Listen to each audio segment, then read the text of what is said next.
We fucking live finally. God damn it. I'm watching that kid. Shit. We are live again in the city. It's popping.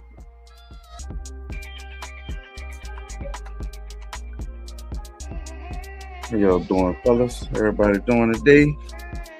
Chilling. Today, Hola. I'm gonna just kind of start the conversation, but did y'all see anything interesting this Super Bowl weekend?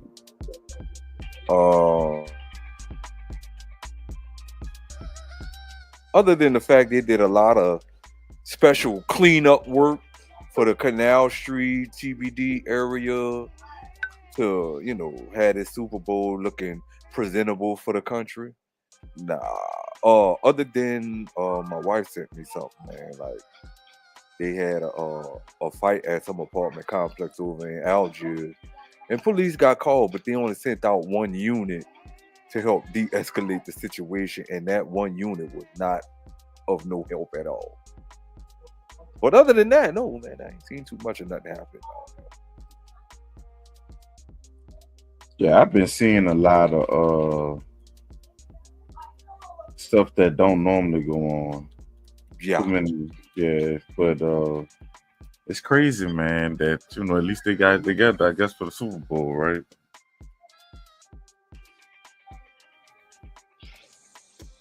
Man, they got Huh?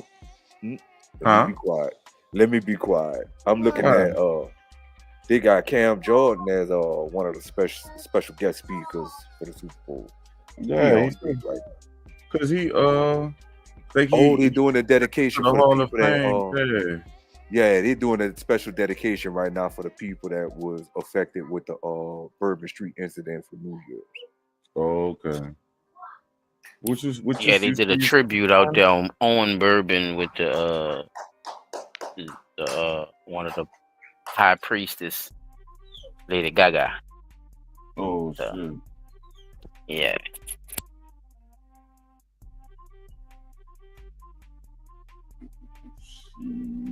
Other than that, anybody had something other news? I got. You got all the banners and shit. I don't know. Yes, sir. I sure would have good. I'm about to put something up on Wait, screen. You go pee, then you go start, and I'm gonna go last. Like I told y'all, my wife sent me this, man, and it's a video.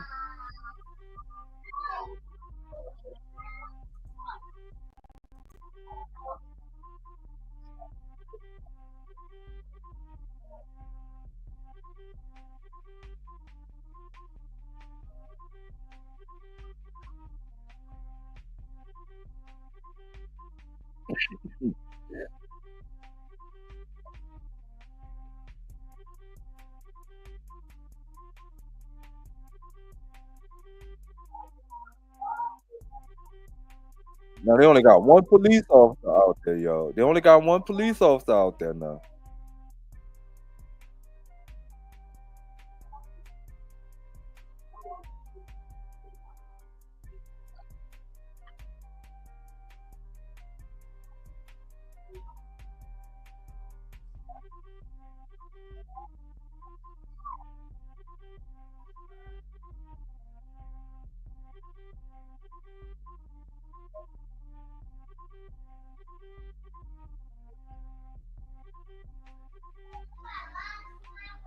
I'm guessing they had another video, because she sent me two of them. I'm thinking one of them was a continuation of the other.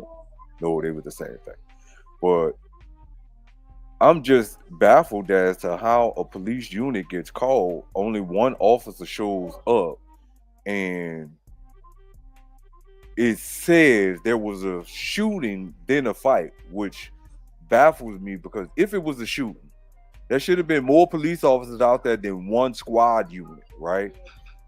Because when that police officer, which I don't have no details on it, I know it was said that a police officer was hitting the line of duty down this way last weekend.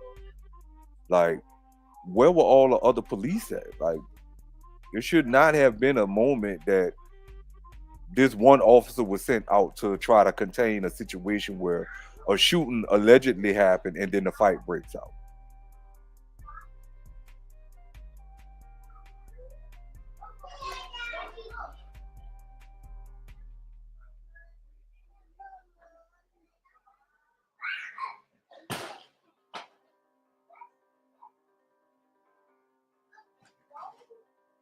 Yeah.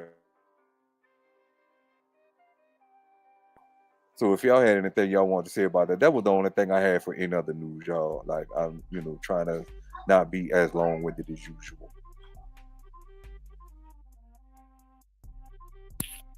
You ain't sure nothing.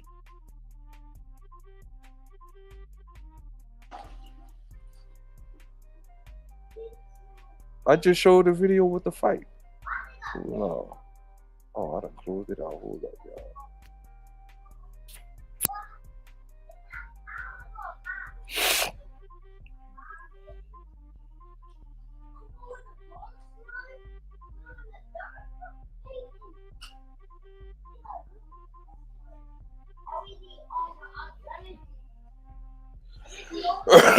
Excuse me, y'all.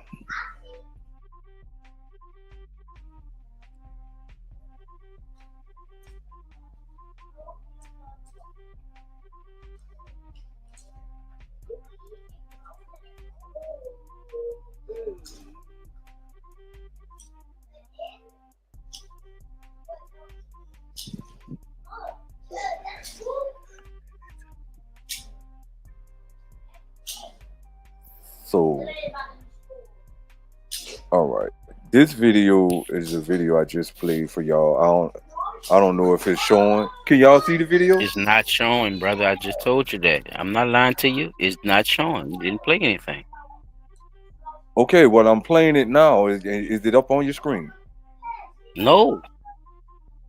I don't know what's going on then, because it says sharing on my side.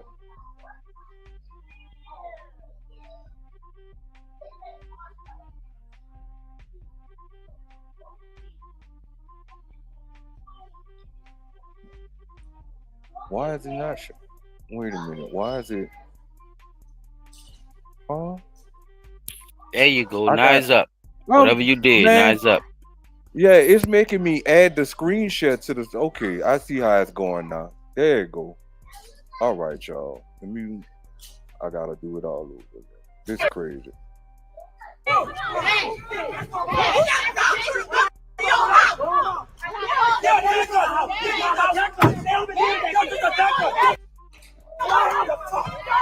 Watch out.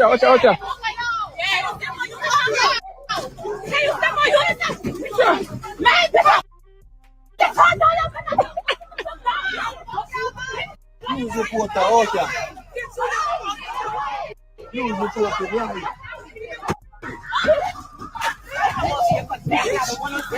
You want to get in your car right now. You want to get in your car. Get in your car. Get in your car. You want to get no, you got to yes, you will. Go that way. Right now. Go that way. Let's go.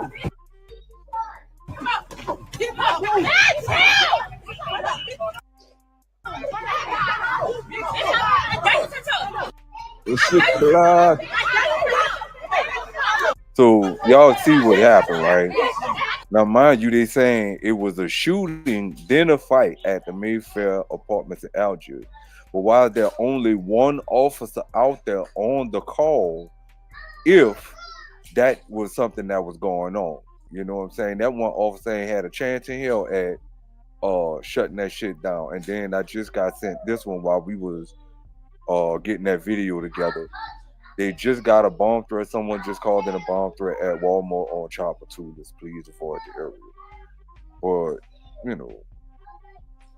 it's very rare that we get bomb threats. But, other than that, that was it, man. I ain't had too much for any other news. Nothing that really was noteworthy this week.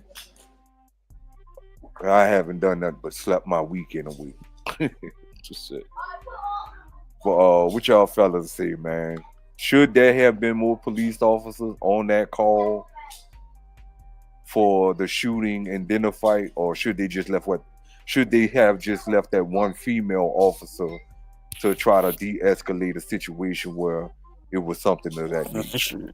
They shouldn't have had no fucking police officers out there. Let them swing it out naked. They think they from Africa any fucking way. Go ahead, get it in. You see what happened when no police show up. That would have been everybody an on the thing, ground. And if I'm not mistaken, I think that might have been the night that police officer was injured from I don't have no information on that. I was trying to dig that up, but man, I left it alone. But a police officer got injured last week. They'll be snitching and shit. Don't call no police, remember? Right. Gotta live by all that, man. Y'all gotta, you gotta, what they say, handle this without calling the police. That's the old rules. You a snitch and all this shit, nigga. You don't get no police involved at all. Remember? So don't be looking for them when they out there naked and tripping. Fighting over God knows what. So something silly. We know what it was over. We know what it was over. Some niggas. Or some, yeah. You know what I mean? Yeah, that was all I had, man. In other news. For sure. I got a good one for y'all, man. This shit is crazy, man. But it's not really crazy because you expect, the mother to be a mother. She's supposed to be nourishing, doing all the nurturing, I meant to say, and doing all the things she's supposed to be doing and shit. So I just want to congratulate one of these mothers out here. We got a mother that was doing what she was supposed to do out here in these goddamn streets. Check this shit out.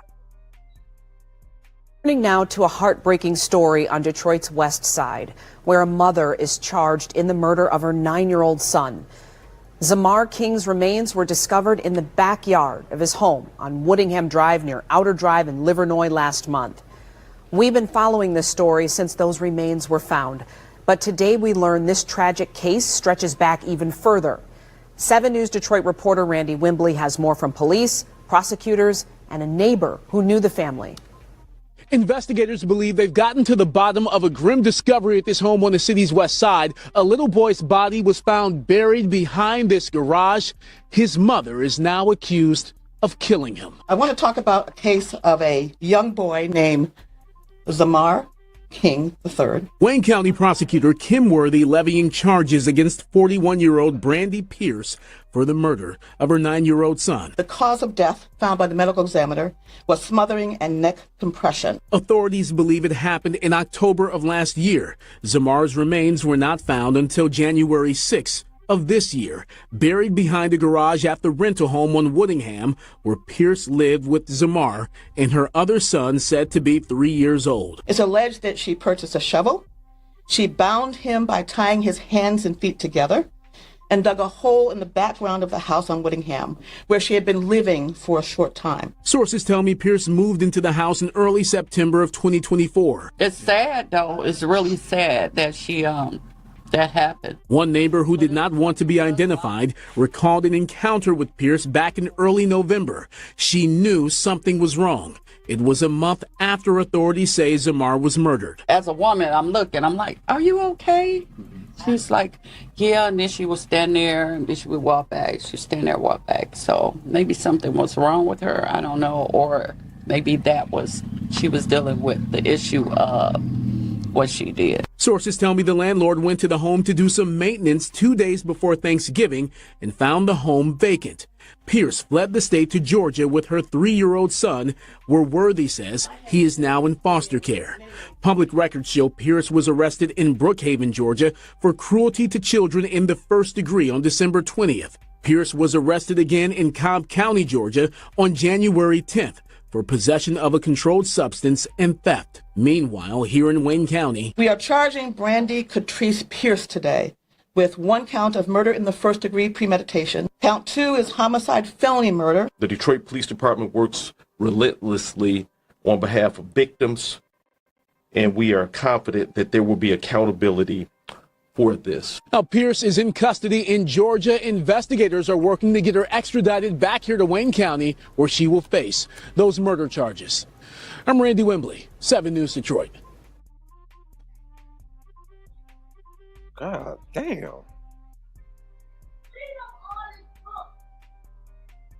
Wait a minute now. Let me break it down, P, and then I'm gonna just give y'all the flow.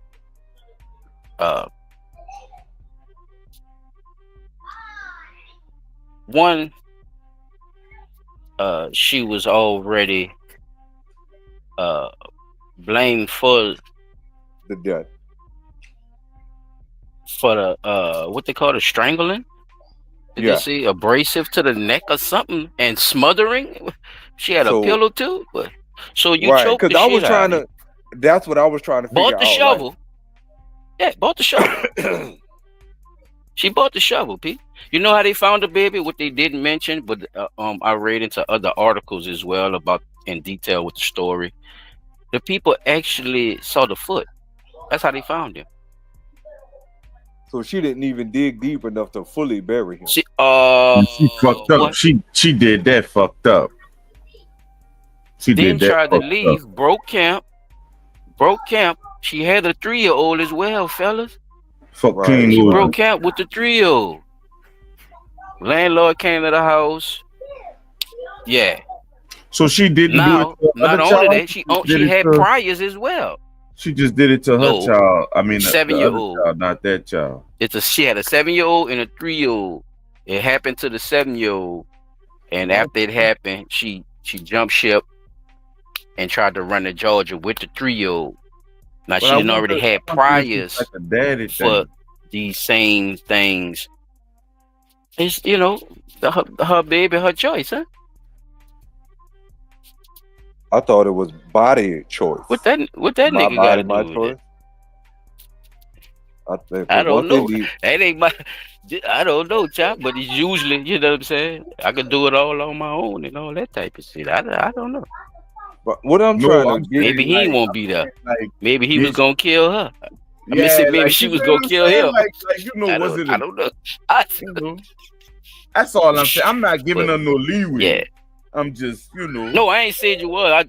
I'm just saying specifically, like, this is how they told the story. So yeah, bro.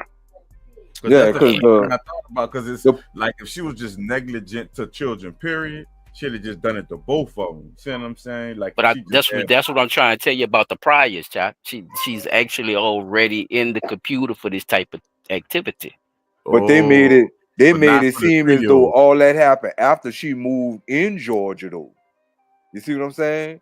Because they brought up all the other arrests that happened after she moved back to or moved to Georgia. Because for the spot where she was, the people there saying, "Hey, we can only charge her for the murder that happened here."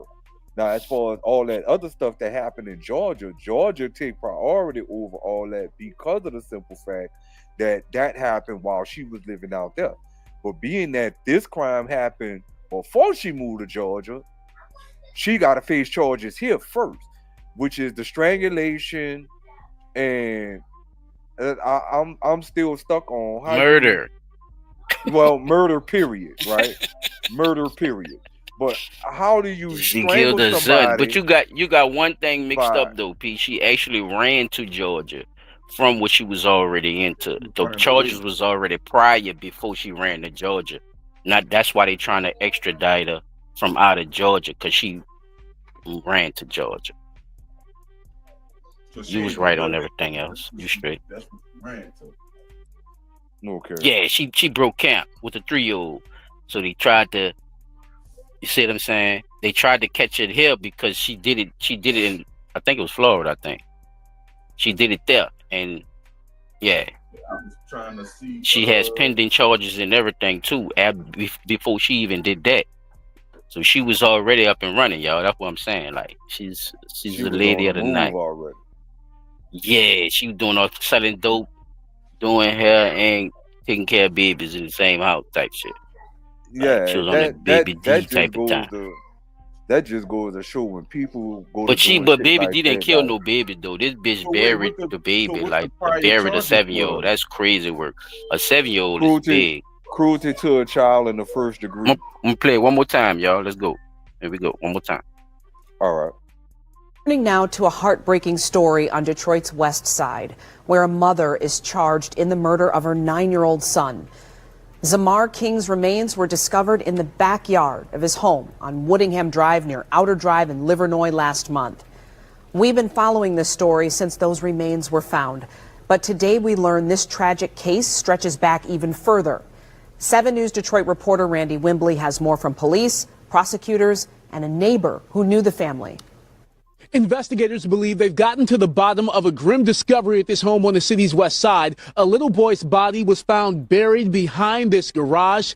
His mother is now accused of killing him. I want to talk about a case of a young boy named Zamar King III. Wayne County prosecutor Kim Worthy levying charges against 41-year-old Brandy Pierce for the murder of her 9-year-old son. The cause of death found by the medical examiner was smothering and neck compression. Authorities believe it happened in October of last year. Zamar's remains were not found until January 6 of this year, buried behind a garage at the rental home on Woodingham, where Pierce lived with Zamar and her other son, said to be 3 years old. It's alleged that she purchased a shovel.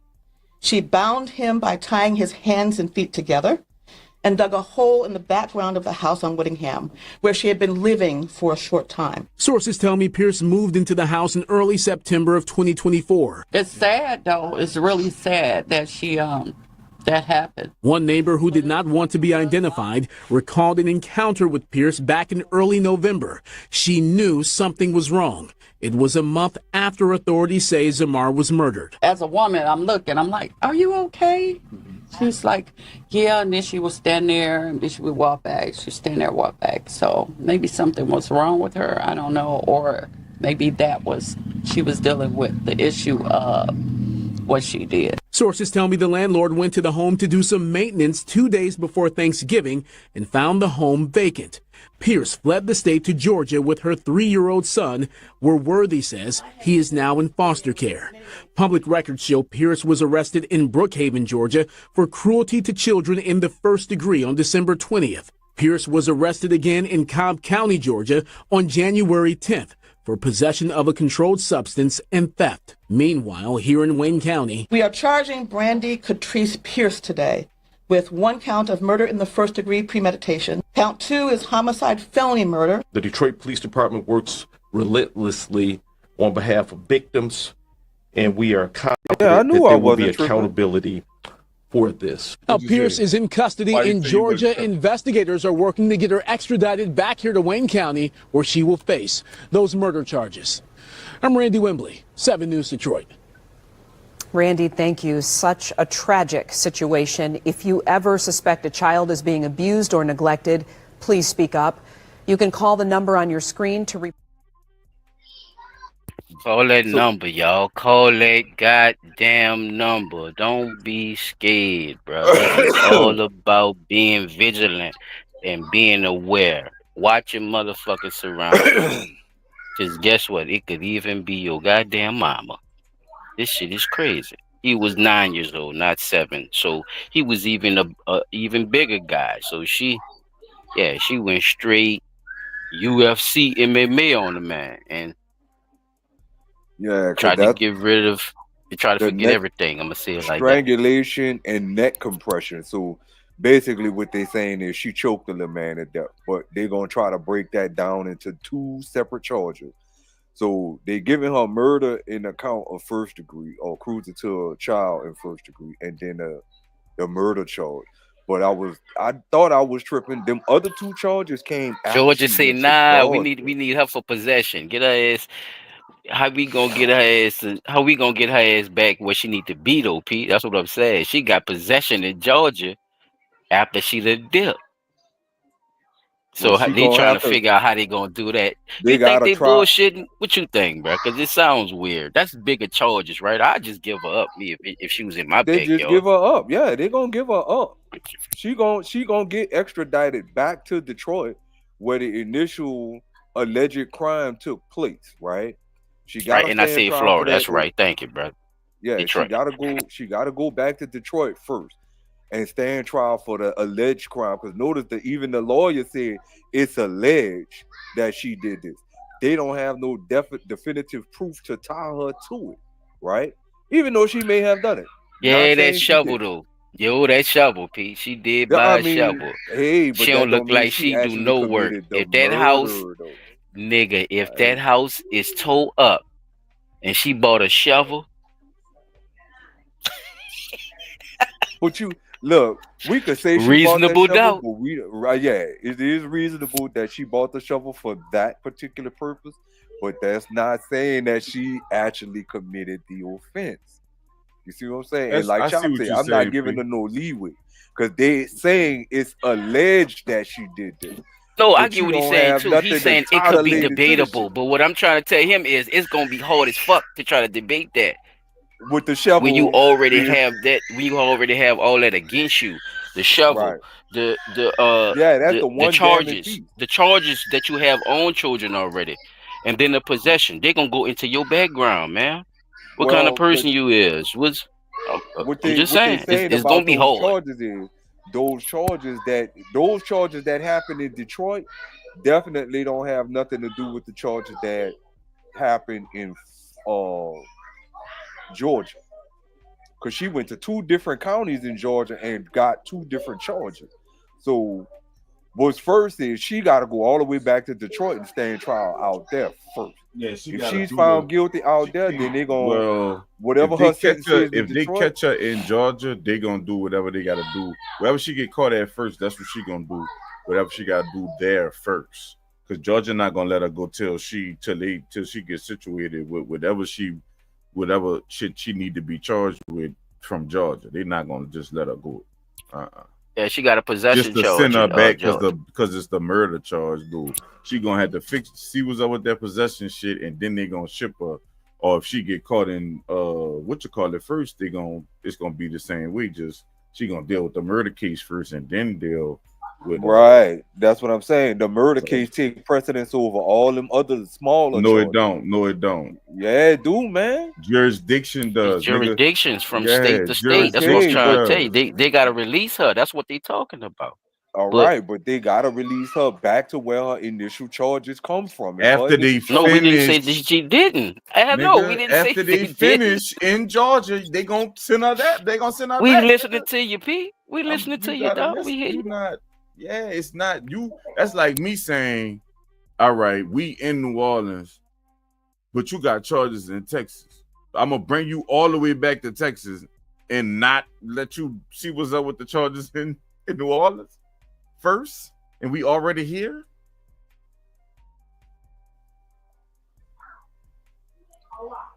No, I get that part. What I'm saying is before she go to trial here on New Orleans charges, she has to go back to the charges that are older than the charges here. Because how they do No, that, see, that listen, shit don't go like that. bro, they do. I'm telling you, It they do that shit. don't. Grace, She's gonna appreciate your go stand presence. trial in Georgia You know, Pete, first, he getting his little mold, Grace. Don't worry right? about him. He all It right. She don't going He matter. won't See, be. look, gonna look, go He to was a Detroit, plaintiff in stand his trial past there, life. and then she's gonna go back to if Georgia that's how and you stand think, trial in Georgia, if and that's how then you they think have to it's gonna decide how go, they gonna do with the sentencing.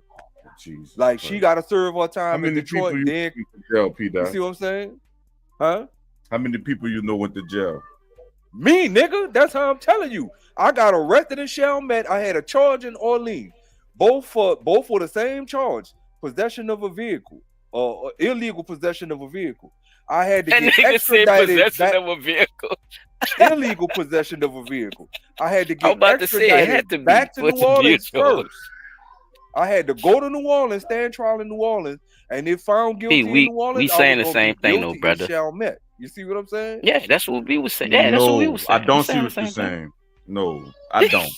I I don't don't see see what how you're you saying. don't. No, because what I'm saying is You say there's two different charges.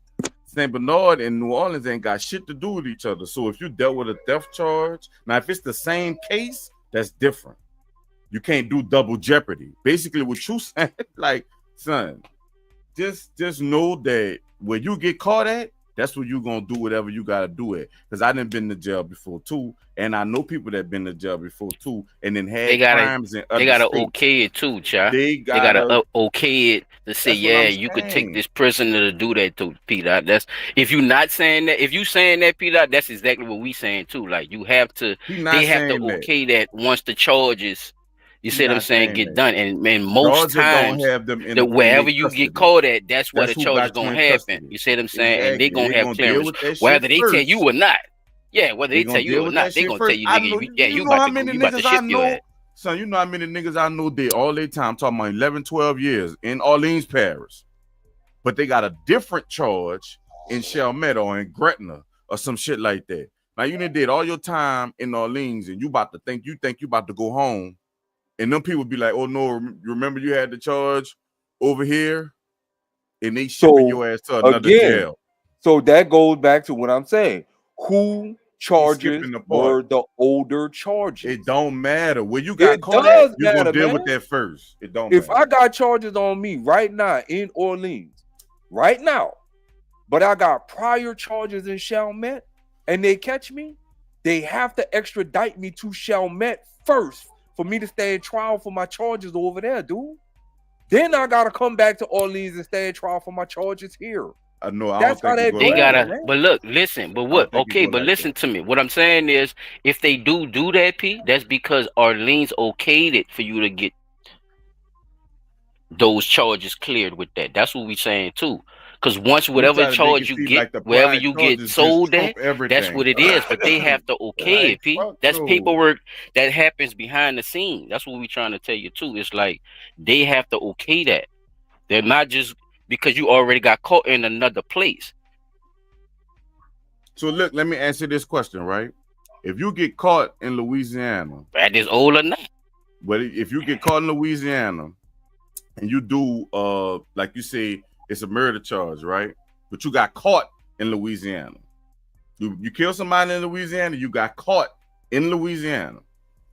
You kill somebody in Texas, and them charges up, but you ain't get caught for that, right? You ain't get caught in Texas. You got caught in Louisiana, right? You think them people gonna send you to Texas first before they got you right here and they can charge you for the crimes you did right then and there? That's what you're saying. No, you're gonna have your charges. That's not debatable. Those charges are going to be there. That's what I'm So saying. we need to move on then. We good. Yeah, But we saying the same shit then. We need to move. you're gonna go You're back not to saying where the your same initial thing. charges at P-Dot first, saying and if stand you trial did for that, whatever then you come did back first, that's and what you stand got to trial get here. charged with first. That's what he's saying. I'm saying where you He don't get believe caught us at, anyway. Yeah, he don't where believe. you I don't got think he caught believe it. is where Don't you're even gonna have to worry do your shit. Because if they give your ass life when I know you if got it was caught, my jail, you're gonna have to ask me to release this nigga. I'm just That's all I'm saying, saying. bro. But all If right, it's whatever. my All right, jail, P. you gotta ask me to release this nigga. Yeah, I'm just saying. I would give Because a he fuck got what some you shit to did handle with me down the first. street. That ain't got shit to do with me. I don't He give a gotta fuck handle what this. he did That's 10 all years I'm ago, saying, nigga, with but your mama and he we killed saying all the them. same thing. All right, P-Dot that's cool. saying some But when other this, shit. But all right, we can move on. I'm just saying, chap. If it was my I'm- jail, but you know, yeah, I'm different. I was too long trying to explain How the law works. The law is not my jail, so you know. Hey, y'all go ahead. Hold on. that was my other news, though, fellas. Hold up. That was my other news, chap. You I can go got ahead. any other news. Hold up.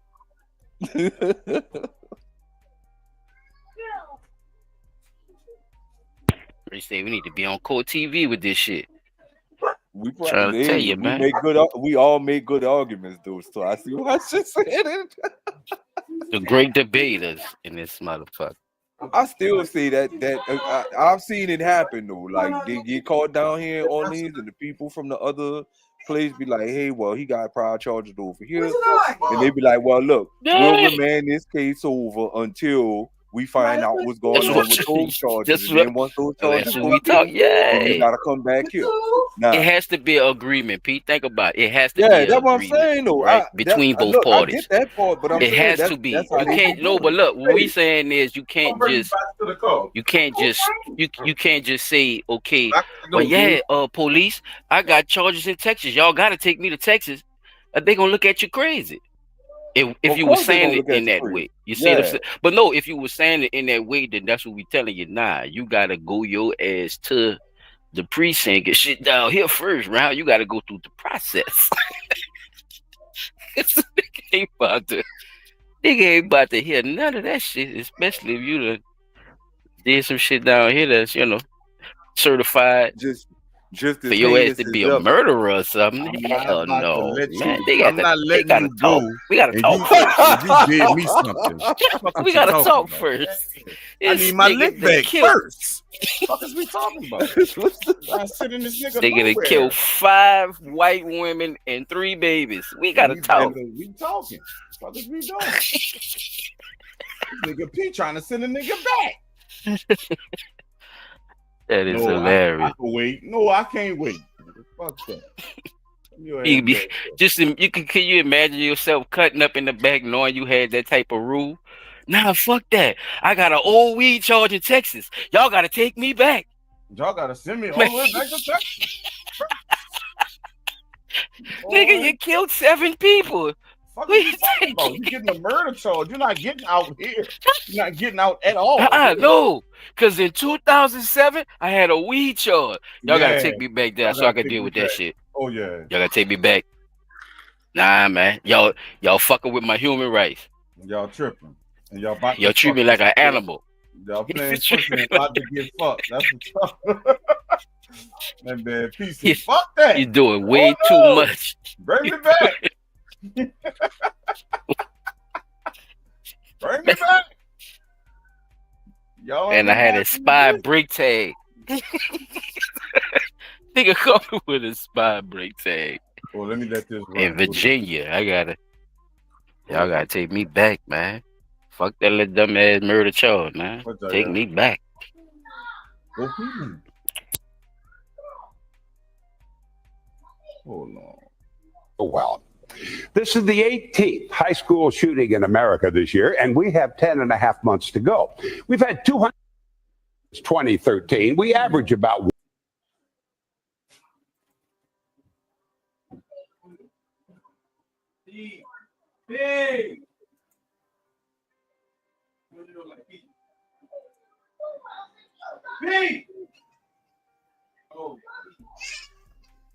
What's going on?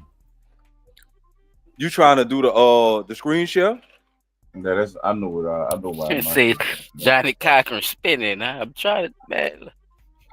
See, Johnny was my dog back in the G. Shit, Johnny hit him. Johnny hit him with them facts. Johnny hit him with them facts and make it rhyme, man. Johnny, you think you in church or at a show? This is better than Ashley Blanfield. John is spinning in his grave right now. All right, come on. I'm not targeting nobody.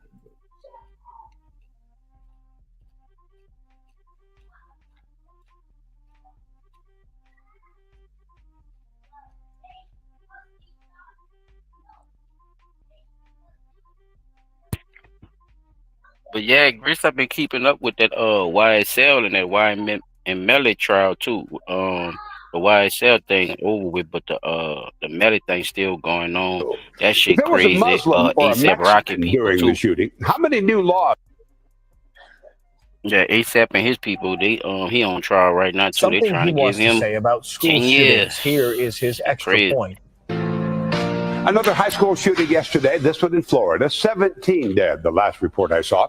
And everybody sends their thoughts and prayers again because that works so well. This is the 18th high school shooting in America this year, and we have 10 and a half months to go. We've had 290 since 2013. We average about one a week, but there's just nothing we can do. If it was a Muslim or a Mexican doing the shooting, how many new laws and how much money would we spend then to stop the madness? But since it's almost always Just a white to say kid, black? There's just nothing we can do. America has 5% of the world's population and yet 31% of the world's mass shootings. We're worried about people coming to this country. They should be worried about us going to theirs. Australia had 4 mass shootings between 87 and 96. They passed stricter gun laws and haven't had a single mass shooting since. And here I thought, guns don't kill, people do. Is this the people we are? Last time I said we need to find a way to stop a nut with a gun, and that's all I said. I get an email saying, I'm saving my last bullet to put it right between your eyes. Wow. Just another responsible gun owner in America. And I'm taking all bets he's a white guy. So there's just nothing we can do. Or why? I'm Dale Hansen. It's getting harder to enjoy the day. This morning. Y'all want me to play it again? There's just nothing. Oh, why? There's just nothing we can do. I can give my little point of view on that. I mean, that was very contrived. That was a contrived conversation. He was straight to the point with what he felt about how they treating his people. And he has every right to. You know what I'm saying? Because they playing both sides. To be honest with you, just as much as he's riled up, this is what they're teaching our young boys to be. At the same time, what I say, he sound like a YN. That's what the kid call a little young nigga. He sound like a crash out, child. He sound like he ready to give up all his elder rings. So, that's just my little point of view on it. I mean, it's controlled by a bigger puppet master. Bro, the numbers don't lie. They keep talking about these school shooting, mass shooting. Problem is, it ain't our people that's gonna shoot up no fucking school. They people. But you saying ain't nothing you could do. We done seen where if it was our schools, right? Notice what I said, our school. There would be security measures in place all around that fucking school. You wouldn't be able to come through the front door with nothing of with these dudes coming in there with trying to talk about some mass shooting. You know what I'm saying? Furthermore, again, I think if it's gonna be like that, they need to have security walking around outside the campus like they doing in prisons. You got 2 men in the front pacing back and forth, 2 men on the side pacing back and forth, and 2 men. Like, come on, let's make sense of it. We can't keep saying ain't nothing we could do. We know there's something. No. The start of it is, I didn't hear what Silence said, but the start of it to me is why y'all don't have the metal detectors in all the schools. Because we had the metal detectors in our schools and get shot up, right? Nope, not at all. I ain't never. You might have got your ass shot outside of school. Nah, they shot around. Around the school. Yeah, but not at it would never go in. Would never no shit like that. I think it was a respect thing too, Chop. Do these young kids that's in those type of environments or in those type of neighborhoods that all look the same, do they have that same, respect for schools and all that? Like, were they taught that, or I would say this. I would say this. Just a place. I would say that the white. He said it's happening a lot. The white kids know, but he mad the news not talking about it, child. Yeah, he mad the news ain't talking about it. That's crazy. I would say is because they don't shoot schools up. Even if they got beef with a nigga, they catch them after school, outside the school, right? Outside the school, or not saying they don't kill people too, but yeah, they not killing you at the school. Like they might catch you in the store or some shit like that. Or so you saying it's mostly like I'm not trying to kill as many people as possible. I'm just trying to get somebody. Yeah, I'm trying to go get my enemy or my eye. Right. I'm not going in there. Yeah, I didn't like you. You gave me a C. Boom. I didn't like you. You didn't Them, want to them give me your white number. boys, they ain't Boom. on I didn't that like shit. you. You No, they holy mad. shit. They mad He about mad, something man. that happened in Yeah, their he life. crashing out. They That's mentally what they say. something mentally happened. They parents birthday presents and shit. 16 and 17, you get guns, you get rifles and shotguns. Once you get 18, you get your pistol. That's the type of shit You they play do. So they you play Call already of Duty. already be having that shit, already be practicing, already going hunting, already doing all that type of shit. So it's like when I really want to do something, I know I got this power in my hand. I could just eliminate people. Again, I said, don't that go to the God complex? I have the power of life and death in my hand. Oh shit, there you go. We had this argument Man, before. let me get to the next thing before he goes. Well, I'm just saying. I mean, shit. I don't want to hit that shit. About to play something else that kind of goes with that. Then I'm gonna go straight into my what's it Segment. called? Yeah, because this is another one. It just touched me, doing when I be seeing a lot of stuff though, but The largest amount of rapists are white men. The highest number of domestic abusers is white men. hold on. The lead robbers in America are white men. The largest amount of rapists are white men. The highest number of domestic abusers is white men. The highest number of arrested pedophiles is white men. The greatest number of drug dealers arrested is white men. But if you ask the average American who are the proponents of crime, is a black face to it. They're now trying to create this narrative that the immigrants are bringing in the crime because they never want to own up to what it is that they have done. That's true. That's Our true. responsibility is to pull the sheets off. We had a shooting here in Georgia not long ago. A young man named Colt, 14 years old, went and shot up his high school. His father's now being charged. Can you imagine what conversation me and you would be having if Colt was black and Colt's black father gave him a gun? The television, the internet would explode on the irresponsibility of black fathers, on why it is that young black men have guns and are carrying guns. It has always shifted to make black men feel hyper-aggressive, hypersexual, and hyper-criminalized. It's part of a larger, historic, original sin of America that always criminalizes and points their fingers at black men when it's absolutely not. And they hide it under culture, fellas. Yep. They make it seem like it's just another part of us, right? And we just react in these ways. But he right, it's a marketing tool though. That's why I like to tell y'all about the money situation or what could be profitable in doing these type of things, especially racism, economic economic territories, taking over these certain areas and shit like that. Like it's a plan, even from the cartoons to the music and everything. Why not accept all our music? Why narrow it down to this one particular thing when you say it's rap music now? It's all derived and you could see it. So just on that point of view, I'm with him 100% on that one. As far as saying that it probably would have been blown out, I didn't heard news.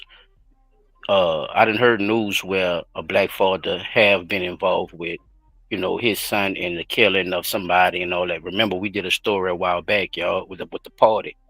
They had went to the little party situation, and the daddy found out the daddy helped him out with that situation, so it didn't get blowed up. So just on that alone, I'm not taking away from what he's saying. You see what I'm saying? I understand exactly what he's saying because you can see it marketing wise with the money. So whenever something big can happen at any given moment, they could blow up any one of those stories, y'all. And they're gonna push it the way they need to push it because of them knowing that they could make money off of pain.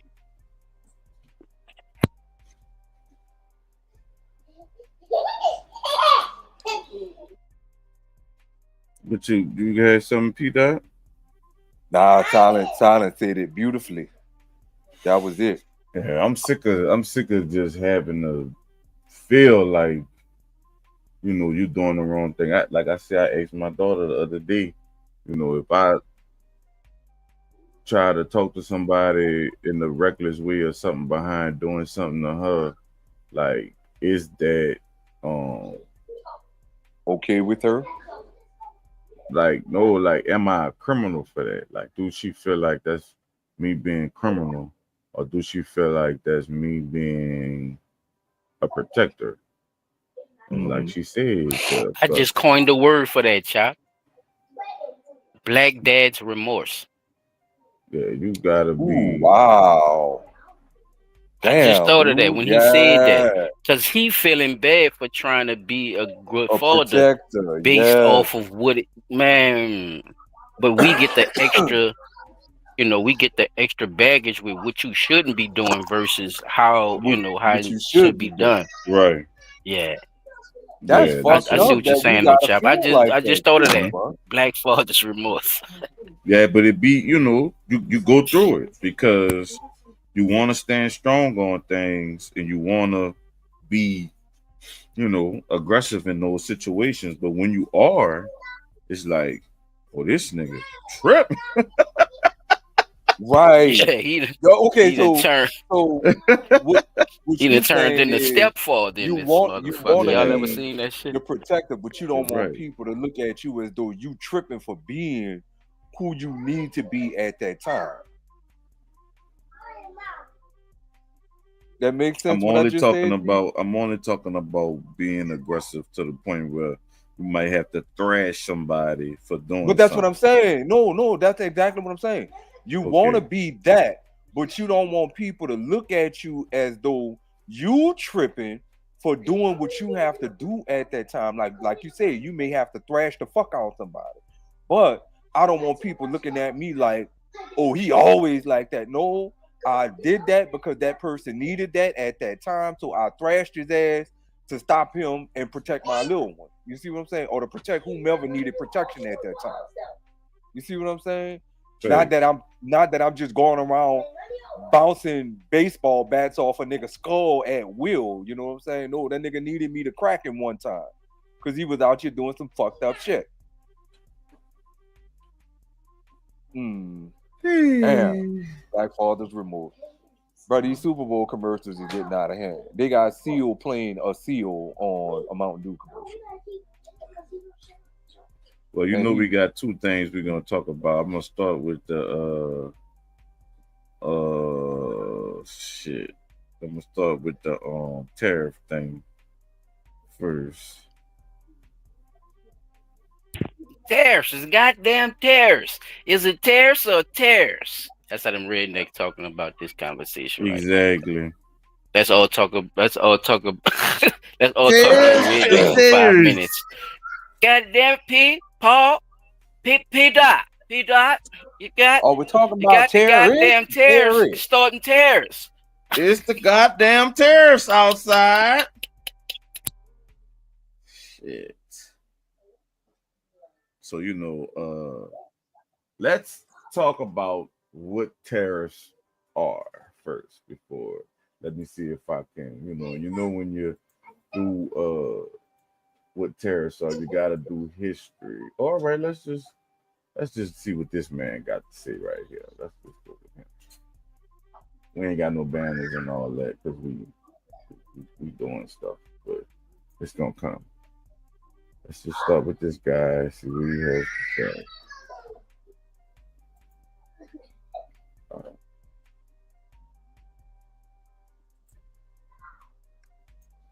In this video, we're looking at what are tariffs and do they actually work? So the first half of the video is going to look at what tariffs are. Second half of the video is going to be how do they actually play out? Trump was president once before, and then tariffs were initiated, so we can use actual real examples to see how things actually played out. Okay, so what is a tariff?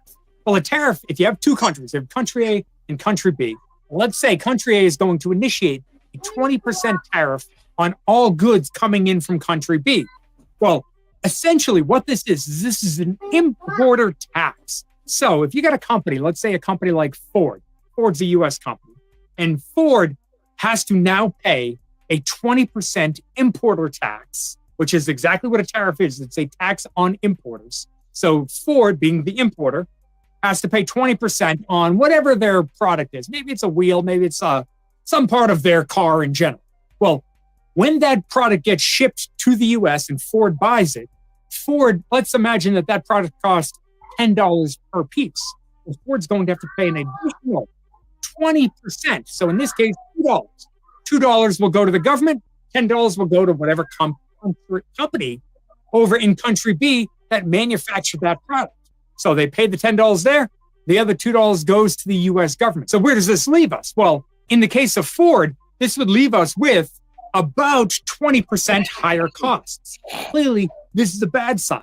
Well, this is why they might say,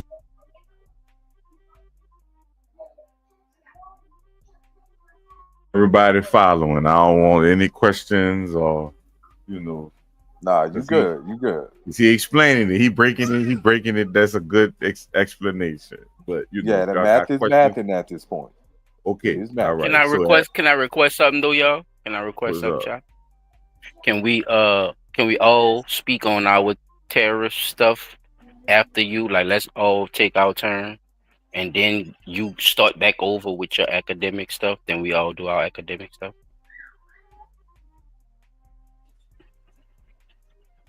Yeah.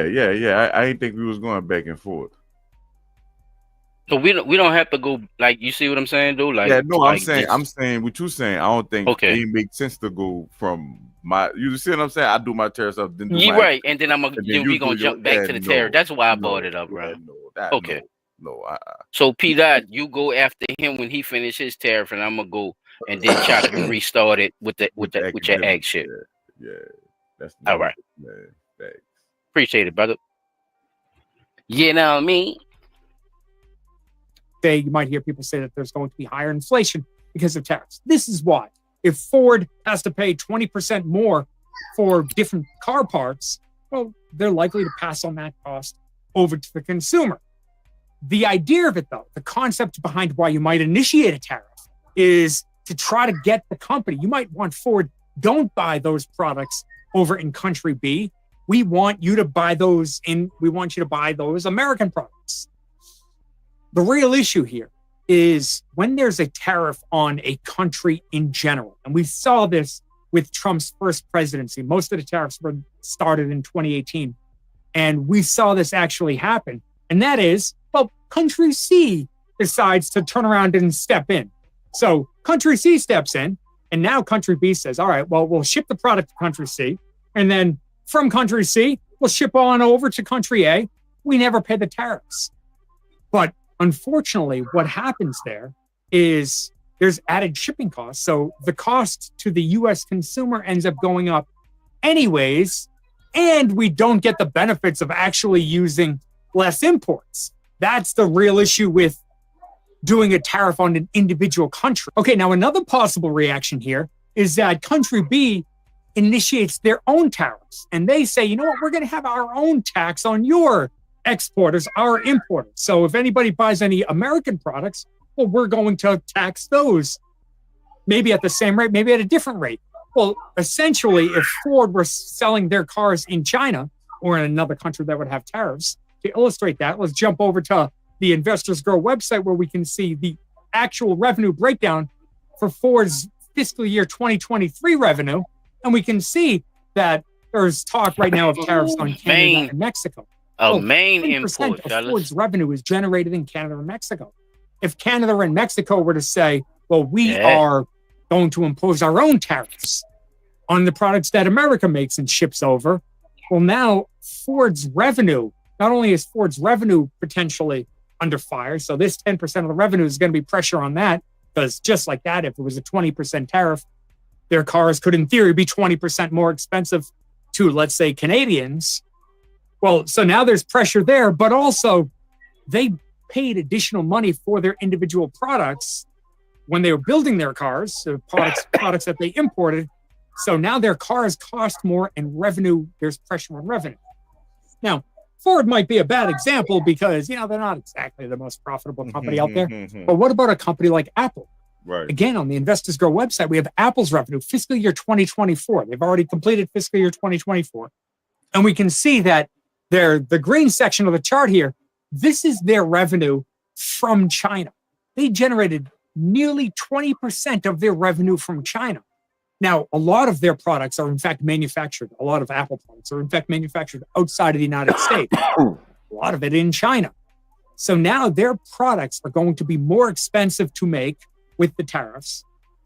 And assuming China does retaliatory tariffs, and they did the last time, well, if that's the case, that could hurt a company like Apple. And again, the US consumer could kind of get banged up for that because the new iPhone is going to be even more expensive. Yeah, we're going to have to. Because the costs have gone up on a company like Apple. Now, this leads us to the question, does this actually work? Do tariffs actually work? Well, this is a chart put out by the US Census Bureau, and this is the amount of imports in dollars on Chinese products, how much the dollar amount being imported. And we can see that this highlighted here, this highlighted area is Trump's first presidency. And if you look at the broader picture of the trend, it looks like it was kind of trending higher. And then when Trump took over, it does kind of look, outside of COVID, the crazy drop of COVID, that's a little bit different. But it does kind of look like tariffs kind of tailed off a bit. I mean, not tariffs, imports from China kind of tailed off a bit. So perhaps there is some evidence that this worked. But this brings us to the issue. That is what I call, fellas, a double talk. The reason I'm saying that is because by right, the numbers was gonna go down from China anyway, because that's where the fuck people was saying the goddamn shit was coming from. Right. Oh, right. They forgot. So you double talking us when you that, say that, because that's common sense to stop taking shit from somewhere we got sick from, right? But it was working though. All right. It was working before we got sick. I'm saying, I'm just they saying. Know, and look, one more point though, Chop. They know consumers. It was working. They knew consumers. They knew consumers is going to take a hit from this because they didn't already set the marker of how to do the shit. Y'all was letting them get away with the shit. The people who was doing business with these motherfuckers wasn't charging them no fucking tariffs in the beginning when they know they were supposed to be doing that. That's why that's why we taking a chunk from the shit now. Yep. So the man like, well, damn, we're going to have to take another one, people. But I'm telling you, once we take this chunk, we're going to get it right back up and running because they're going to have to do business with us. It's going to bring more. Anyway. I mean, I don't know, child. I'm just saying. I just want to leave it right there. Go ahead, brother. Issue of just shipping around. You could still have China make it and just ship it over to India and then ship it to the U.S. or ship it to Indonesia and then the U.S. Whatever it ends up being. But for that, remember we can these actually big names see too, people. trade balance. So this is imports minus exports. A negative number. The more negative the number is, the more that the more the consumers have to pay when it comes to the fucking more negative imports numbers. we have over exports. So that's a bad thing. Negative is bad. Let's just look at it that way. Now, again, this entire highlighted area is Trump's first presidency. And if we were to focus in on when they actually initiated tariffs started in 2018. Well, tariffs, this is 2018 going forward. Now, again, COVID made things a little bit unusual, but we can see that things got real nuts for a little while. I mean, during Trump's presidency, tariffs didn't exactly slow the number of imports. Or if it did, what this chart tells us is that it hurt exports more than it helped imports. More than it hurt imports. Yeah, you know what I mean. That imports minus exports, no, it got worse. Negative number is bad here. He plays too much. So whether or not tariffs are actually helpful, it seems like they're not, especially if you're targeting individual countries, because it doesn't exactly take a genius to skip around. Do you want to take the lick in the beginning, or do you want to take it later? If you'd like to get access to the Investors Grow website, where we try to make it simple and easy to research companies, value companies, there's a link right here, a link in the description below. And if you're curious how to research stocks, I did a video called 8 Steps to Analyze a Stock. Link right here, link in the description below. And thank you so much for sticking with me all the way to the end of the video. I really do appreciate it. Thank you, and I'll see you in the next video. Shout out, dude. Hello, man. You did that was good breakdown. Good breakdown, sir. Like no shade. Even though you did say some shit in between that I didn't. But at the end of the day, you know nigga gotta have a narrative like a goddamn compass. Right. But people do need to know exactly what it is. And that's, what that video was for. Showing people exactly what tariffs is, what they do, this, that, and the third. Now, I had some information. Oh, you had something else? I got a little. All right, they short, but we gonna get through. I got 1, 2, 3, 4 more videos. All one, they no more than 4 minutes. Well, 2 more, 3 more. We gonna start history first. Stop choking, because I got a lot of shit. Shut up. It ain't that, dude. That was a Jay-Z subliminal, huh? Kobe, baby. Shit. Oh, shit. Well, after Colombia initially refused to accept deportation flights from the U.S., President Trump retaliated with a threat on increased tariffs. Zincle Samuel looks at how the U.S.'s relationship with tariffs has changed over time. I think tariffs are the most beautiful word. I think they're beautiful. It's going to make us rich. Tariffs are a major part That's of why they President chop Donald him Trump's up right foreign now. policy and That economic nigga agenda. play too much. That nigga play too much, son. Fairly, and we're going to get fairness. Put simply, tariffs are a tax on goods from another country paid by the company importing them, usually to protect national industries or as a trade negotiation tool. Quick history lesson. In the U.S., tariffs started out steep. You can say there were 3 distinct periods of tariff history in the United States, from, say, 1790 to 1860, when tariffs were the main source of federal revenue. Something like 90% of all federal revenues was based on taxing imports. From the Civil War to the Great Depression of the 1930s, we had tariffs for protection. Tariffs were raised to very high levels on. Can I get a pause real quick and I'm gonna leave you alone, child? And I ain't gonna say nothing else. Go ahead. Let me go back. Didn't that nigga say tariffs started in 2000 with Trump? That's all I want to say. Hey. Trump started. I told tariffs y'all started. I was gonna do this started. shit. See, I got a good memory. Blood Talk Nola. If y'all listening, that man just told y'all. This is when tariffs started in the goddamn paragraph. We didn't even talk if y'all want to rewind that for your own research, please go see what I'm talking about. The man with the State Farm shirt, he said it started in the 2000s. But you can't lie to us like that, brother.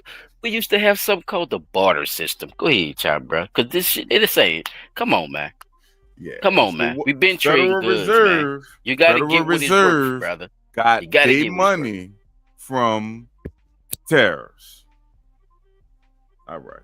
We had tariffs and look, what they're not saying for about that though too is the fact that as long as the tariffs was bringing in money that supported the government, there was not literally a big amount of money in taxes that the U.S. citizens had to pay, because the tariff was the main source of federal money.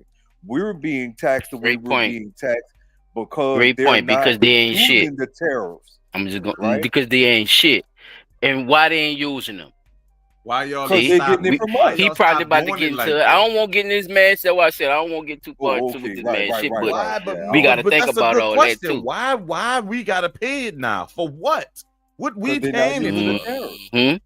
They robbing us. No, they robbing us. Not at this point. We're being robbed. If we think about it like that, we're being robbed. Not saying we Trump supporters, but just talking about the information that we just nigga ain't say Trump one fucking time in this our whole explanation. We ain't say Trump told us nothing. We telling you if y'all listening, we telling y'all exactly what y'all seeing. Y'all seeing the same shit. That shit say protection error. See, this is the important thing when we talk about facts, people. If y'all listening, stop worrying about who's saying what. Go by your timeline and figure out what happened. If these people are giving you an explanation of what happened in a timeline, just follow that and see what everybody else is talking about in their timeline and see if it fucking match. Did the protection era ever happen? Did the revolutionary era ever happen? Did the industrial era ever happen? These are the things that you need to be paying attention to. Were raised to very high levels on a variety of imports, and basically those industries were protected. But that changed in the mid-1930s. Policymakers decided that high tariffs were not really good for the American economy. So from Was the Trump the president in the 1930s all the way 1930s? up to now, I don't know. we've had Maybe. progressively lower and lower tariffs. In 2018, President Trump imposed sweeping tariffs on China, an effort to reduce the trade deficit and boost U.S. manufacturing. The Biden administration kept most of these tariffs and, in some cases, even raised them on $18 billion of Chinese goods. No, they didn't. No, they didn't. They lying. They fucking lying. Which part? Don't believe that Which shit. part? Oh, which part? Oh, when she said they raised the price of the tariff. No, they didn't. I didn't hear no not one time that Yes, Joe you did. Biden raised the Ukraine. tariff. Ukraine. No, he was giving money to Ukraine. No, that's not him saying She that. telling we're you gonna right now, charge so you Ukraine. not gonna listen to her say it, or you just I know you want to P, believe he what did. what you He believe. kept the stuff. He kept it in place, He coulda and he stopped not it. only kept it He in place, kept it in he place. added more. He added more. He added more. That's why I mentioned Ukraine, Peter. They just tried to take $50 million for condoms for Israel, Pete. That's a part of the tariffs and all that, dog. That's what I'm saying. When they tell you they're giving money, guess what they're doing? They putting tariffs on the ports and the exports, on the imports and the exports. How else you think they're getting their money? You heard That's how Timor, Biden man. That's how stopped it? Timor and them came through. I'm trying to tell you, man. Look. Did you hear Biden stop the tariffs that Trump put in place? Did you hear that? He stopped some of them, but he kept most of them. Nigga, the man just said he ain't stopped none of them. What is you talking about? He said he What is we Go talking ahead, about? John. Okay, go ahead, play your video. Oh, so they lying. Somebody is. Oh. Trump imposed sweeping tariffs on China, an effort to reduce the trade deficit and boost U.S. manufacturing. The Biden administration kept most of these tariffs and, in some cases, even raised them on $18 billion of Chinese goods, though the move is said to be Yeah, less some of them he raised them, so he evened them out. He evened it out. Appear as best economists can judge things to have raised the He price level raised by the 1 to percentage 2%. on some of them. Larry Summers is former U.S. Treasury Secretary under Democratic President Bill Clinton. He says the tariffs were not effective. The evidence is that they made a small contribution to inflation. Tariffs tend to make the people in the countries who impose them poorer because they raise the price of what they buy, and that makes paychecks go less far. From But other others, like areas. Orrin Cass, chief economist at conservative think tank American Compass, say tariffs ultimately benefit the economy. What we saw in Oh, who's 2018 in, when though? President Trump first imposed a lot of Here we tariffs was there were some places where there was an effect on prices. A lot of times that was short-lived. When we do collect tariffs, if people do have to pay more, that's tax revenue that goes to the government. So we can use that to reduce other taxes. We can use that to reduce our deficit. We can use that to actually support the creation of more manufacturing here in the United States. While the efficacy of tariffs is still widely debated, their international reach is indisputable. After President Trump's tariffs on China in 2018, the country retaliated with tariffs of its own on U.S. goods. Now in 2025, Here we Mexico go into the is threatening danger to do the zone. same after President Trump said he would impose strict tariffs on China, Mexico, and Canada. I think we may be in the midst of a sort of third big change in U.S. tariff policy. And that's tariffs simply explained. Well, after Colombia initially Instead of saying a third world war. So Well, they're gonna have to call it something, Chop, because they don't want to pay no taxes if they're gonna do that. But then it's gonna make them destroy all their business. So it's like, I see what they saying, but Somebody it's said gonna be Biden negotiations that need to increase, be whatever that happen. is. That Welcome needs to to the happen. I'm show. going to say. Yeah, P. Dot, you just a Democrat. I But get go it, ahead, bro. brother.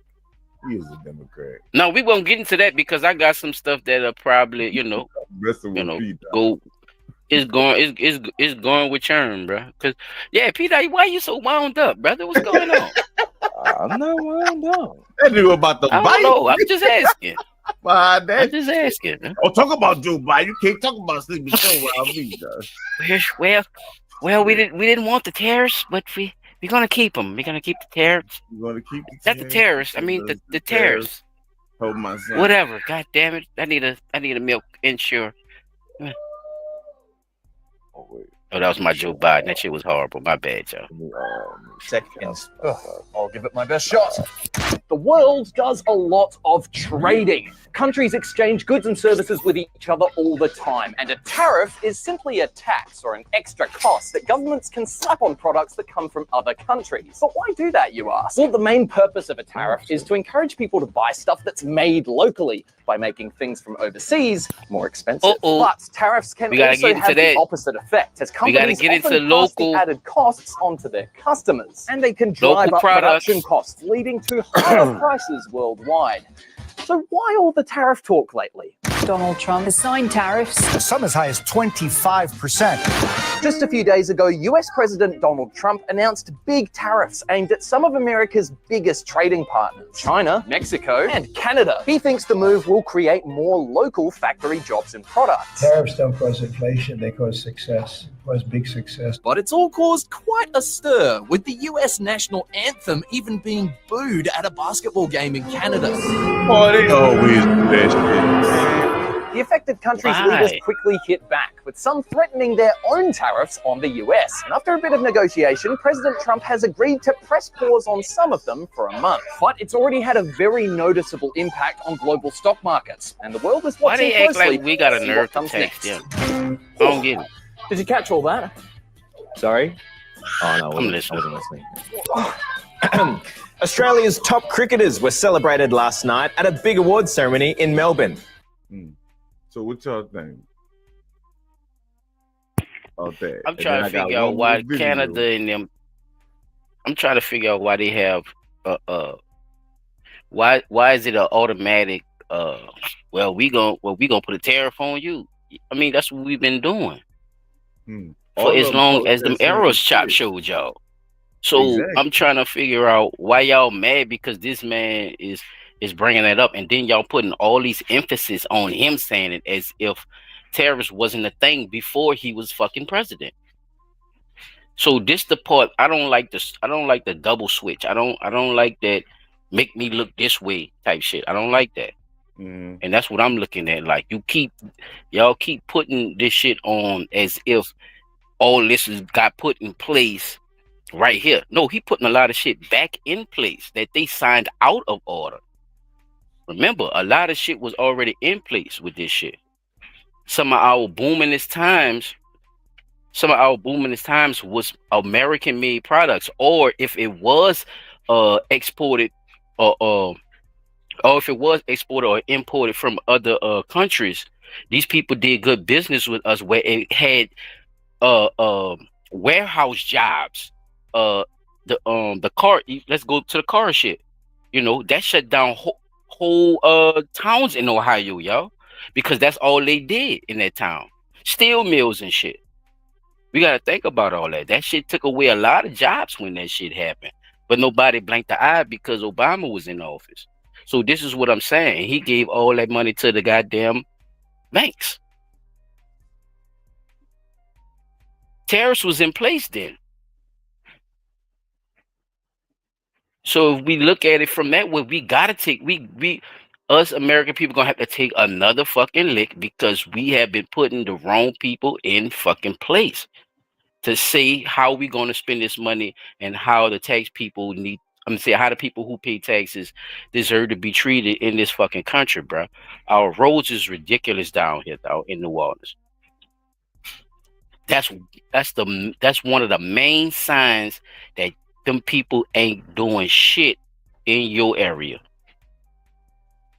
But nobody blinks an eye. We just look at it like, oh, that's New Orleans. They got potholes. That's the problem. Hey, we ain't supposed to have no fucking potholes.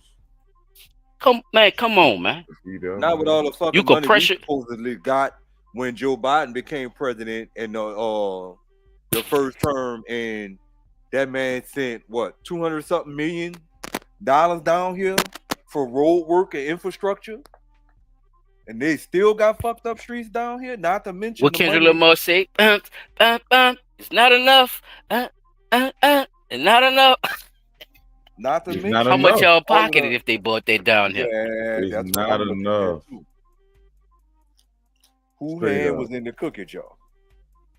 Good afternoon, everyone. I'm Charles Payne, and this is Making Money. Guess what we're going to do today? We're going to take a stroll down memory lane, tariff memory lane. As the great Robert Frost would say, it genuinely is the road less traveled. You hear a lot about it, but you don't hear the facts about it. And let's just talk about most people, in fact, when it comes to history, this is the first historian. Think about this. Most people, in fact, will not take the trouble in finding out the truth, but are much more inclined to accept the first story that they hear. Thucydides said this. And this is what we're hearing over and over again, the wrong story. So I'm going to talk specifically about, we had McKinley, right? In the McKinley era, that was absolutely phenomenal. But I'm going to specifically talk about 1920. In 1921, the public was clamoring. They were begging, demanding for higher tariffs, right? Why? We had these new industries, the automobile and things like that. They wanted to protect that. The economy was coming on. Our way of life was changing. We had the Emergency Tariff Act of 1921. That was followed by the Fortney-McCumber Act of 1922. And there were two specific principles, right? The scientific principle, this linked wages to the exporting country, right? In effect, let's say China has cheaper labor than us. This made sure that this negated the fact that a country would have cheap labor. Then there was the American selling price. I love this one. If a product got here from a foreign country and it was cheaper than Americans, well, guess what? They made it more expensive. And by the way, the Fortney-McCumber Act, those tariffs were the highest in history. They averaged 40%. Some, though, went as high as 400%. So what was the result? Let's talk about that for a moment, right? So the result of this act, one result was an increase in spending by top tiers of American people, right? Americans had money. They weren't in a foxhole. The American people, they were taxed less. Remember, all of what President Trump is doing also involves lower taxes. They were taxed less, so they had more money to spend on American goods. What is meant by protectionism? It's an economic policy of the 1920s, essential, and it was essential to trim the way to trim federal expenses. What are we trying to do now? We're trying to shrink the government. We're trying to bring it down. It's too big. It's too bureaucratic. If the deficit is too high, we're spending $1 trillion a year. You can't do just that. to P, you service fucking that with my beast. dope money. You do And that. the way to do it was through these tariffs. And so these tariffs are absolutely phenomenal. In fact, they sparked something that we now commonly call the Roaring 20s. Right? Look at this. Okay, so tariffs are bad. How could they be bad? We were going down here. This is the stock market. It was going down. We had the Emergency Tariff Act, then we had the Fortney-McCumber Tariff Act, and then bam, 500% climb in the stock market. Absolutely phenomenal. In fact, tariffs are working so well. Herbert Hoover, who was running for president, decided to make it an essential part of his theme, but he specifically wanted to help American farmers. Now, here's the problem. The plan was hijacked, okay? The tariff schedule was flooded from the industrial sector. So, yeah, we were going to help the American farmer, and then everyone jumped on board. Still, they went into effect. We all know it now as the Smoot-Hawley Act. Went into effect March 13th, 1930. So what happened, right? I mean, every time someone comes on TV, they say, remember Smoot-Hawley? Inflation's going to go through the roof. You think prices skyrocketed back then? Absolutely not. In fact, it was the most extraordinary deflationary spiral in American history. This is it. This is Smoot-Hawley, folks. The 1930s deflation. It wasn't inflation. Prices went down. They didn't go up. So it's really, every time someone comes on and says prices are going to go up, look at Smoot-Hawley. I looked at it. So let's fast forward. President Trump's first term in office, Please, man, let's go he back implemented to the these future. tariffs, right? So you go back 2018, here you have the yellow line. That's inflation for us, personal consumption. Inflation goes down, the blue line, tariffs go up. The only time inflation went up was COVID. That was the response to COVID, folks. This had zero to do with tariffs. Come on, Chop. Shout out to Chop Trey. Now I know Wall Street and Pointing the that out financial earlier. media, Just lavishly, just committed to short-term corporate profits, right? Here's the problem. We cannot win the future, right? If everything we measure is measured in quarterly times, right? Not every 90 days. That's the corporate sector. Money. The bottom line, it's time for a longer game, for longer prosperity for all Americans. Let's get that long money. That's the true story America, about tariffs. That's the story you need to learn. Is ignore what you hear on financial media or anyone else. Scam. Now, of course, there were three things that we've always had with these big periods of prosperity: tariff, tough immigration policies, and emerging technology. It has to come from American technology dominance. All of them and of have course, something we know to do this with week drugs, it took a real serious blow with the unveiling of DeepSeek. So I want to show you. Last Friday, the Mag 7 stocks were trading really nice and high and big. And of course, they got hammered on Monday. And I had a chart for it, but it vanished. So we fast forward to today, and Michael Hartnett at Bank of America just published a note. And it read that in part, U.S. exceptionalism has peaked. He talks about tailwinds and spending. He talks about immigration in a negative way. Again, this is Wall Street saying, hey, you know what? The bubble is fading. Investors all in on American exceptionalism. Now they're missing all kinds of great opportunities elsewhere. You should be investing in Japan. You should be investing in Europe because the American exceptionalism is out. Our dominance in technology is over. Well, I don't agree. Fucking with my dope Joining us for his first interview. I'm done. Shit is bigger than Nino. I'm done with but that was, I did the history. I gave what it was, explained everything to the T. So it's not like I'm not biased on the whole thing. I'm looking at the numbers and what we can actually benefit from it. I do understand that certain goods will be higher, but I do also know that locally people will gonna make money too, because you're not gonna buy that high shit. You're gonna find it somewhere else. And 9 out of 10 is gonna come from a local source or whatever. But, Can I say something right quick, chat? When you just said that, you said, well, niggas ain't gonna buy that high shit. Think about it, chat. What niggas boast off of? They should be the high most in expensive fashion. shit. Ooh, The most expensive shit. perfectly. But go ahead. So you're right though. I just wanted to put that in your head right quick, because a lot of people still, like the man was saying, you making it seem like everything just gonna be, inflated and all that. Niggas ain't gonna worry about that, because niggas gonna be like, oh, all right, yeah, I could even boast on, yeah. It ain't 7 no more. Oh, it's 12. Oh, it's worth Even though they more. had inflation going on. Even though they had It's stuff not all enough. high price, I still could afford it. It's not enough. But hey, keep listening to the motherfuckers who want to short in you on that scam. See, because that's all it really is, and a lot of people don't understand that. You're not supposed to be getting taxed like years, man. These people in these other countries that we're doing export and import with, they got free fucking healthcare. Oh, I said that loud, y'all. My bad. Free healthcare, free education. You ain't got a house, we'll get you a house. Put you up in that bitch for you. Shit. Free housing for the matter. Shit. Same people having the damn protests out there in Mexico, here in America, talking about Mexico shit. It ain't going back to Mexico, y'all. So I don't know what's going on. See, it's something else. That's why I told you, Peter, they fucking with my dope money. You can't be talking about no terrorists. You fucking with my dope money, nigga. I ain't gonna tell you no more, yeah? You keep talking that shit now. Talking about what Biden didn't do. Biden is one of my best customers, nigga. Don't do that shit. Real, bro. Here, man, I got him thinking now. Look, he's Hunter fucking ass. You know my best. You know my biggest customers of the dope game out there. I don't want to hear that shit. Hunter was big business with Mexico. You hear me, dog? Big business with Mexico. Yes, sir.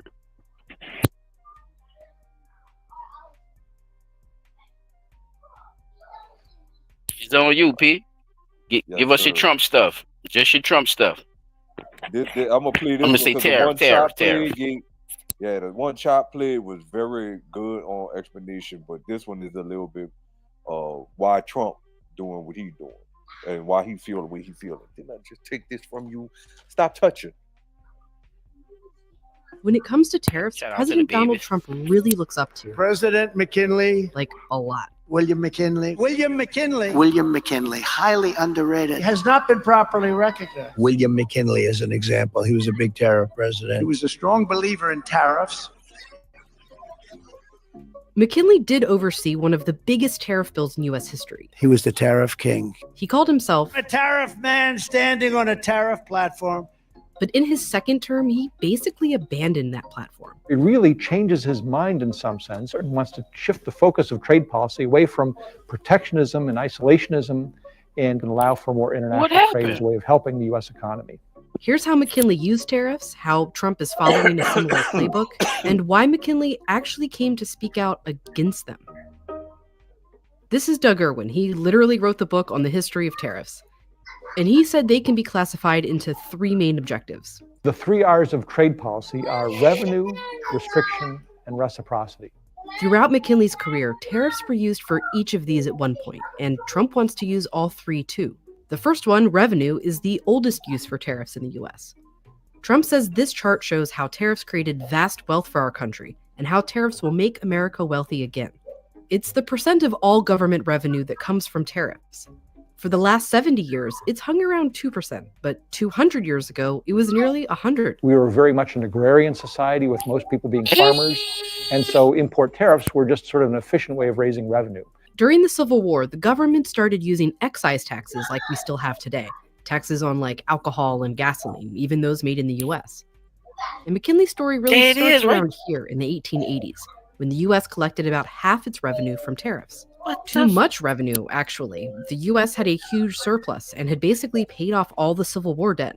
It was actually a big problem, a problem like I hope to have with this country someday. Our country was so rich, we didn't know what to do with all the money we had. No, really, it was like a problem. If you've paid off all the debt, there's no reason to run a fiscal surplus, because Y'all hear that, right? There's no reason to run a fiscal surplus, meaning the Fed shouldn't even be asking us for taxes. If they had that much money, we don't even have to tax the people. Right? Don't that sound right? Yeah, that was saying, one of like, Chop Point's earlier. That's what that was one of his points. Like that's what Right, okay, that's what I'm saying. Because it just literally makes sense that if tariffs is the thing that brings, because if we're exporting our grain, rices, everything that's grown on land over here to other countries, and they just paying us pennies on a dollar per pound, right? But we not being able to charge not only them. that. What you got? Not only that, Pete. Look, you can't charge them.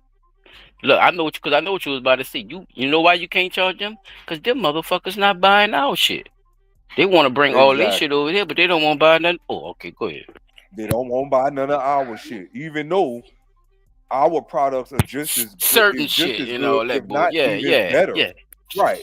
As far as our stuff in agriculture, now I get why they saying what they saying about certain toolboxes, Peter. Buy our fucking toolboxes, nigga. What the fuck wrong with them? Buy our tools. Right? Buy our tools. Just simple like, shit. That's all I'm saying. Y'all buy our talking sofas, about nigga. What the fuck wrong with steel ain't shit and all that, but it's mighty funny. Our shit lasted longer than a lot of the shit that we be buying from overseas. Damn. You ever heard of Now, Flexi your Seal, car? nigga? They don't make that over Right. there. My bad. Go ahead, Pete. My bad. Go ahead, Pete. You Do know, your thing. I give China and Japan their credit. Y'all motherfuckers got cars that live forever, right? You got cars that's basically living forever. Our cars, on the other hand, Ford is the #1 car manufacturer in America, but their cars die after about 10 fucking years. I can That's have a China, Honda though, for right? 20. Ford not made by us. No. It's Ford. Yeah, Ford is made up by us. Huh? Yeah, Ford is an American company. And Chevrolet, Chevrolet, GMC. Yeah, all those. I'm just asking. I'm just Yeah. brainstorming. I'm trying to figure it out. A lot of them is GM, GM model. Anything under the GM model, that's an American company, but it's just like, it's conglomerated. But I Ford swear, is its oh own no, it's independent. Toyota. I'm thinking about Toyota. My bad. People. Yeah, Toyota is China. Hyundai is supposed to be Kia, a couple of more other ones. Kia. Yeah, I got you. Or Honda, I think that's supposed to be the one from Mexico.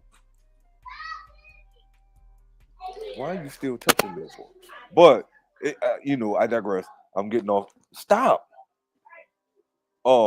I see where I give them credit. They make good cars, and their cars last a long time, right?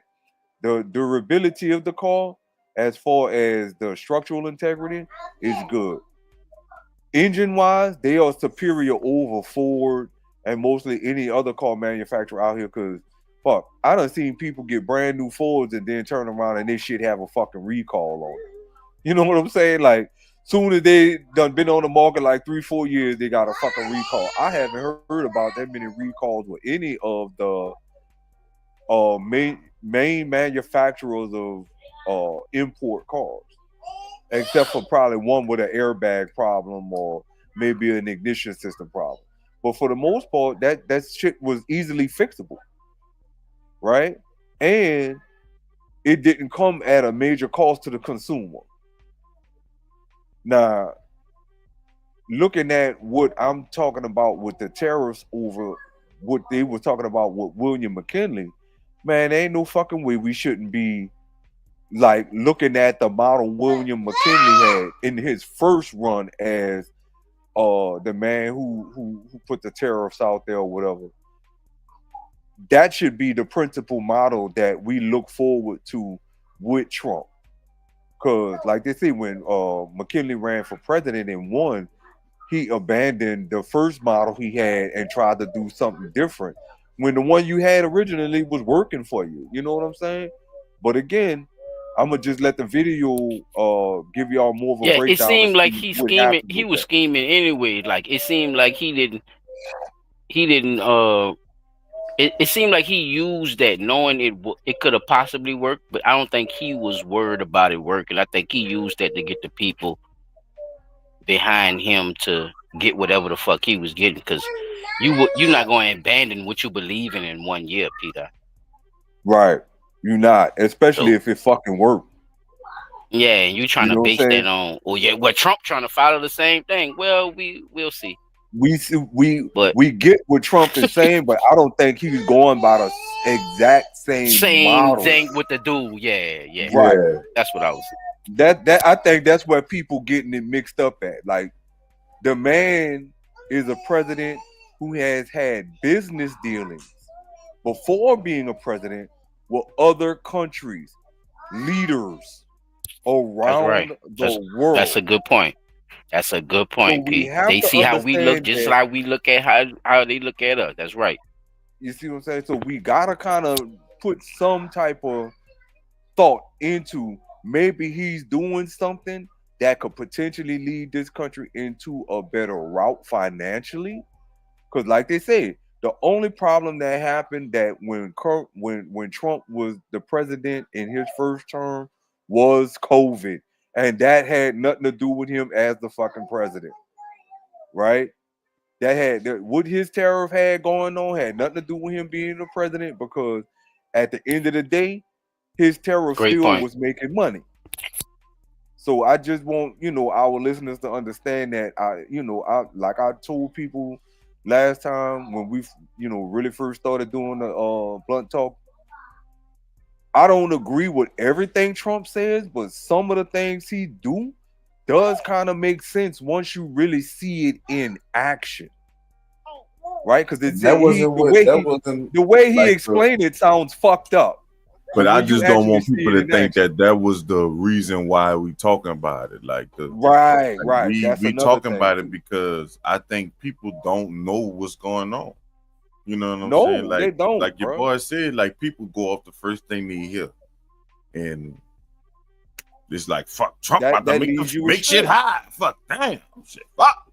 I was sitting down talking to one of my neighbors across the street, and she an older lady, man, and she was like, my neighbor next door to her, he brought up, Trump talking about shutting down the IRS. I said, well, even if he do, you got to think about why he's She trying to said it like shut it was down a the aisle, bad. I know, but why she said it right? like it was a bad thing? Well, P? no, Like she want to pay because taxes. I'm like just the asking. Just think about what other I just parts of the asked you, conversation and then came answer up, me. and she was like, "You just a Trump supporter." I'm like, I You never want to said I pay was. taxes, though, ma'am? I don't get it. I don't understand. No, one of the other things came up was he was shutting down the Damn sure Department don't of want to pay Education. I was like, y'all got to look at it. No, What, let's just you stay know? focused on the tax Yeah, thing. I would just ask it. I ain't trying to go against your friend or nothing, P. I just be want to know what people. You see what I'm saying? Like when they tell you crazy stuff. Like, for instance, why would you want to, man? You know you could probably win the lottery, man, and get this money for that. Why would you want to play the lottery? Why would you tell that to a gambler? right. Just think about that. That's all Because I'm the saying. gambler gonna gamble Why I regardless say of the that? matter. But no, they not thinking about what they thinking about gambling. Why would you tell them that Right. they can't get money to gamble? You see From what I'm saying? Like it's like if you giving a dope fiend man, a free hit. I don't understand. here, Like try this you could out. get your dope, you could get your dope cheaper. But who's gonna pass that up if they're a dope fiend? That's all I'm saying. Right? So if people paying taxes and working their whole life and they want money and they assuming money is supposed to be, put in a certain place, why wouldn't they want to get more bang for their buck? Exactly. So that's essentially what we're looking at with the tariff thing. Like, if you want us to buy your product, you gotta pay us a little bit. Pay the taxes on the shit And at then least. look, what if I say, well, you ain't been asking me to do that?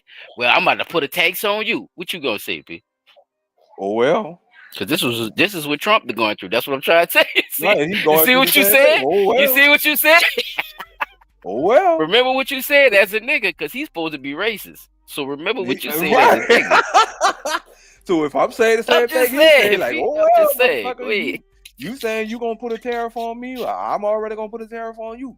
And if I put a tariff on you, and think about it, we gotta look at it like this here. If we start putting tariffs on other countries to buy their goods, wouldn't that cause a trickle down effect of other countries besides us to say, you know what?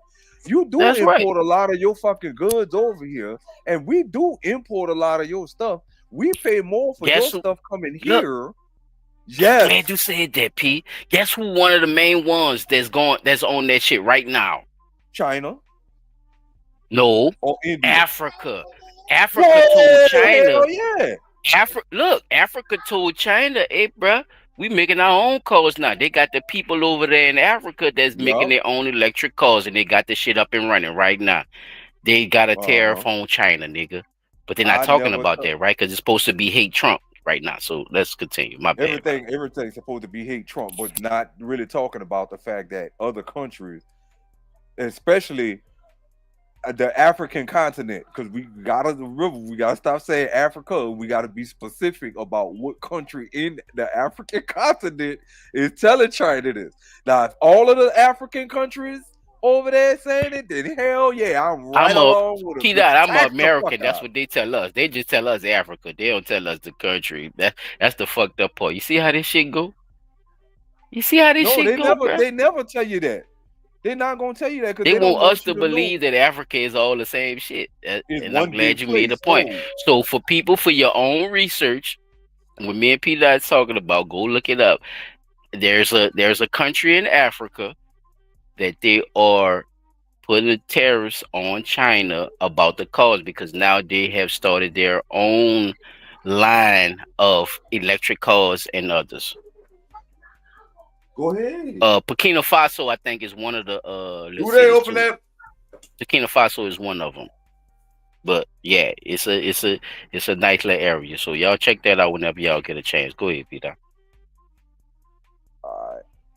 Then the government's just accumulating money, the people's money, and not spending it. It's just sitting in government coffers and in government safes. So what's the point of that? So the tariff question was the alligator monster-sized problem for Congress at the time. What rate should tariffs be in order to bring in less money and reduce this surplus?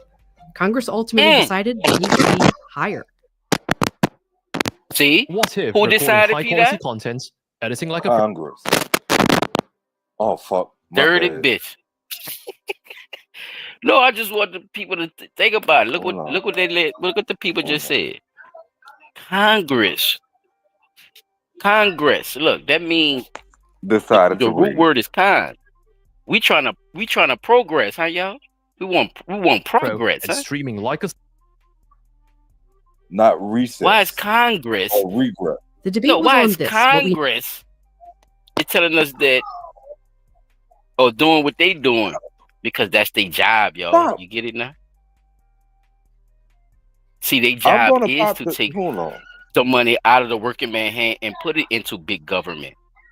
That's why they call Congress, y'all. See, that's their whole MO. And once people realize that part of it, then we could probably get these motherfuckers out of position. But as long as we fall for we need to do it this way because he's the bully, he's the bad guy, and all this crazy ass shit, instead of just sticking to the facts, right, of what the American people should do, then we're gonna have this problem because Congress has never been a good thing, y'all.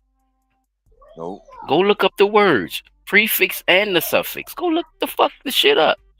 And if you was good for the people, why name yourself Congress? Why not name yourself Progress?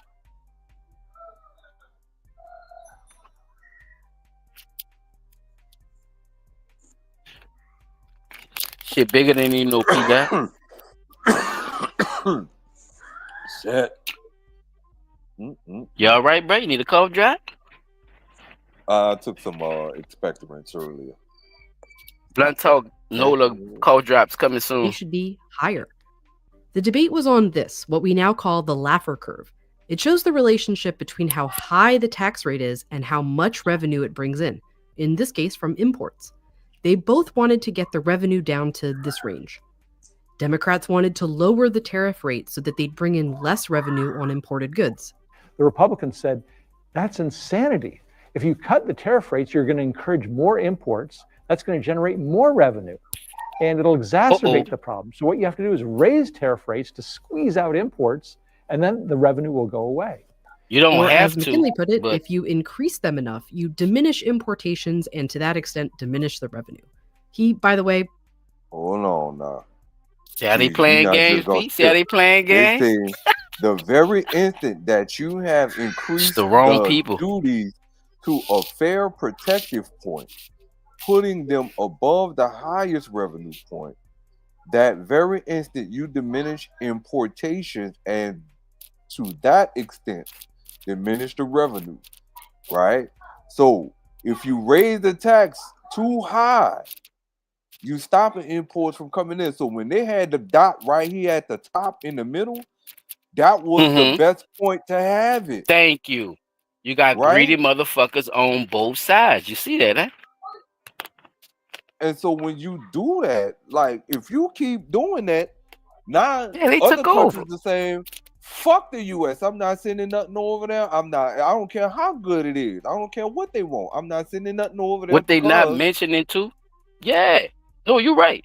Because what they not mentioning, Peter, is that this is at a time where a lot of foreigners were getting into office. Uh-huh.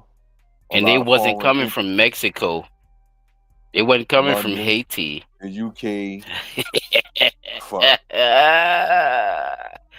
All right now. Think about it, Places P. where people See? who were so-called not as so they could bring the educated. money back to the old country. See how it go? Give it to the queen. She's Yeah. to be. So they set us up. This was a part of the American coup, y'all, the tariffs, and not being taxed the way they were supposed to be. See how long it's been set in place, fellas? For a long fucking time. This is what I was telling y'all about when we talk about after the Civil War. Remember, when they talk about these tariffs, when they say that all this shit started really popping off around that fucking Civil War. It just split. And what happened around the Civil War? Slaves. See, we don't think about the black market when we think about these tariffs. The black market is way more important in what's going on with these tariffs. That's why the other shit is coming in. Remember, we talking about drugs, human trafficking, uh that's the two I could think of right now, but it two big ones right now. Well, shit, They during make that time, look, if you very go back lucrative. further back then, the black market Alcohol was and alcohol and guns. Alcohol, yeah, because they had the drugs, the Prohibition Act. Yeah, the Prohibition era. That's right. Nah. Chop, And think about how Chop put that profitable on the that shit timeline was. on his shit. That's what Pete. That's what they not mentioning. They keep talking about other shit as if it's just regular goods coming through, not acting like there's the black market don't have nothing to do with all this bullshit as well. These countries do big business with drugs with our country too. Right. And they don't want to You talk allow about so that, but much I'm of gonna these get into drugs some to of that. come in, right? Why don't you let some of these drugs that we making come over there? Because fentanyl, we talked about that. Fentanyl definitely not being made over here. I'm glad you mentioned that. You know what I'm saying? Keep that in y'all head, people. Keep that in the back of your conscience. So, I'm glad you said that, Pete, because I got something for your ass. All right, let me let this play on through a little bit more because I know it's gonna bring up some more good points too. Enough, you diminish importations and to that extent diminish the revenue. He, by the way, wasn't president. All tax now, what they said. Keep in mind, he was not. By the way, president no, at the the time bitch he say said by the that. way. I heard that bitch say by the way. By the way, what you mean by the way? Why would you even break? Because they people think when he was president, this is what he did in the beginning. Oh, this is what he did. I know, but what I'm saying is, why would you bring him up to make all this shit about Trump? Trump is the president. This motherfucker ain't. Never mind. They be trying to you be trying to compare apples to oranges because they both fruits. Well, you trying to make it seem like they got the same. This is where Trump get the base model of what he's talking about as far as of what they believe, right? From what they believe. That's what I'm trying to tell you too. Because this is very contrived, P. Because you're gonna put. That's what I'm saying. You're gonna put him against a man that he never even been president, but the same exact thing had been going on with tariffs at the same time. So the only connection is the tariff, right? So how you gonna say he's taking a blueprint out of what this man is doing? They like to tell these little stories. We know how the news do. For my people who listening, I want y'all to just do y'all research and not just half listen to these people. That's all. Just pay attention to what they Lay tell down, you. little boy. Oh, this little boy here can't keep still. Start in the House Ways and Means Committee. Who's chair of the House Ways and Means Committee? William McKinley, a representative. Nah, I haven't heard nothing about that in our time at all. The House Ways and Means Committee. I gotta know about. I'm gonna have to do some research on that and see why the House Ways and Means Committee of our time not suggesting that, hey, we need to start putting bigger tariffs on some of these imported goods that we taking into this country. From fruit to cars to electronics to clothing, even the stuff they use to manufacture and make the drug. Ain't no goddamn way. From the state of Ohio. Which is why these tariff increases became known as the McKinley tariffs. And they had one other goal, restriction, or as it was called back then, protectionism. In the words of President McKinley, who is the tariff king, the protective system invokes the highest law of nature, self-preservation. Sometimes you don't want the revenue, you want to restrict imports from coming in, from hurting domestic industries. And therefore, you're just trying to keep imports out. The McKinley tariffs raised the rate of imports on growing American industries, wool, fabrics and yarn, and especially tin plate, which was used for just about everything back then. As McKinley put it, the point was to make the cost of foreign tin plate high enough to ensure its manufacture in this country. It worked. Tin plate prices did go up at first because that's what happens when you raise tariffs, but so did U.S. production. It boomed. Meanwhile, tin plate imports went down. And so this gave a tariff. So, again, when tin plate production boomed in this country, which boomed with production, right? The production of tin plate went up just as well as the tin plate. The people who were manufacturing tin plate went up, right?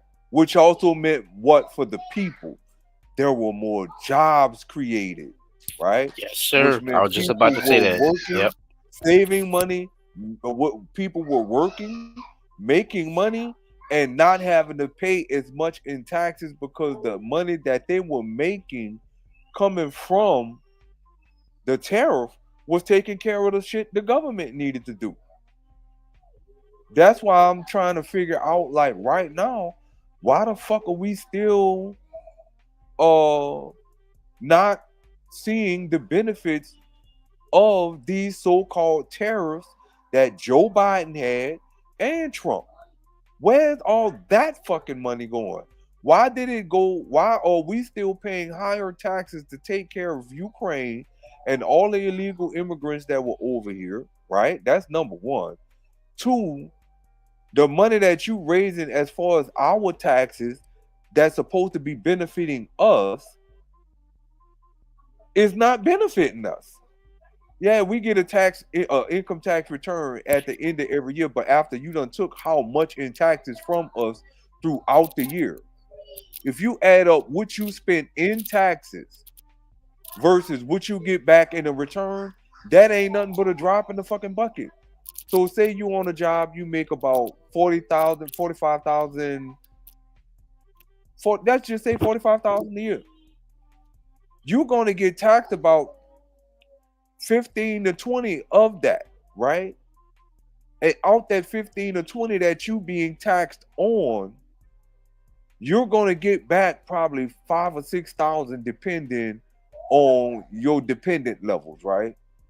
So a household with 3 qualifying dependents might get back, let's just say, between 11 and 13,000, right? But you done got taxed 20,000 out of the year. Well, where's the other 5,000 that you took from me going? Because if you're taking it for Medicaid, Social Security, disability, Social Security, disability, food stamps, and all that there, but then you turn around and tell me I don't qualify for none of that because I make too much fucking money. Well, why are you taking that shit out on my taxes then? You see what I'm saying? I make too much money, but you taxing me on something that I'm not going to get. And that's not fair to the people. Whereas during this production time, in their timeline, these guys were making money, not being taxed as much, and they were able to save and do more with the money that they had because the government was being taken care of on a tariff that they were charging other countries for their imported goods. So, yeah. I'm observing now. Opponents, a great success story to point to. The protective tariff policy of the Republicans has been made and made the lives of our countrymen sweeter and brighter. And those fewer imports meant that the other goal was accomplished too. It lowered tariff revenue, which lowered the surplus. But then most of the 1890s, we were mired in this recession. It had more to do with being on the gold standard than the tariffs, but the tariffs affect voters directly. They see prices go up. In people's minds, it was associated with that, and so they punished the Republican Party as a result. Republicans lost the 1892 midterms badly. Even McKinley was out of office. After a stint as Ohio governor, he won the 1896 presidential election. And as president, McKinley began to think about using tariffs for their third purpose, reciprocity. He had Congress, as part of another tariff package, give him the authority to reduce tariffs on just a few items so he could negotiate trade agreements. I'll lower my tariffs if you lower yours. By the end of his first term, the economy was dramatically different from when he was a congressman. Manufacturing output of U.S. industries was rising fast, and the U.S. was taking in less than half of its revenue from tariffs. World economy is beginning to undergo a boom. American manufacturers, they're really good. They've sort of saturated the domestic market. And so we need foreign markets to sort of vent our surplus And you're not going to export to the world if you're a very closed, protected economy. You have to open up. By his second term, he believed that was the future. Every ship has a story worth knowing. It's not only about its namesake.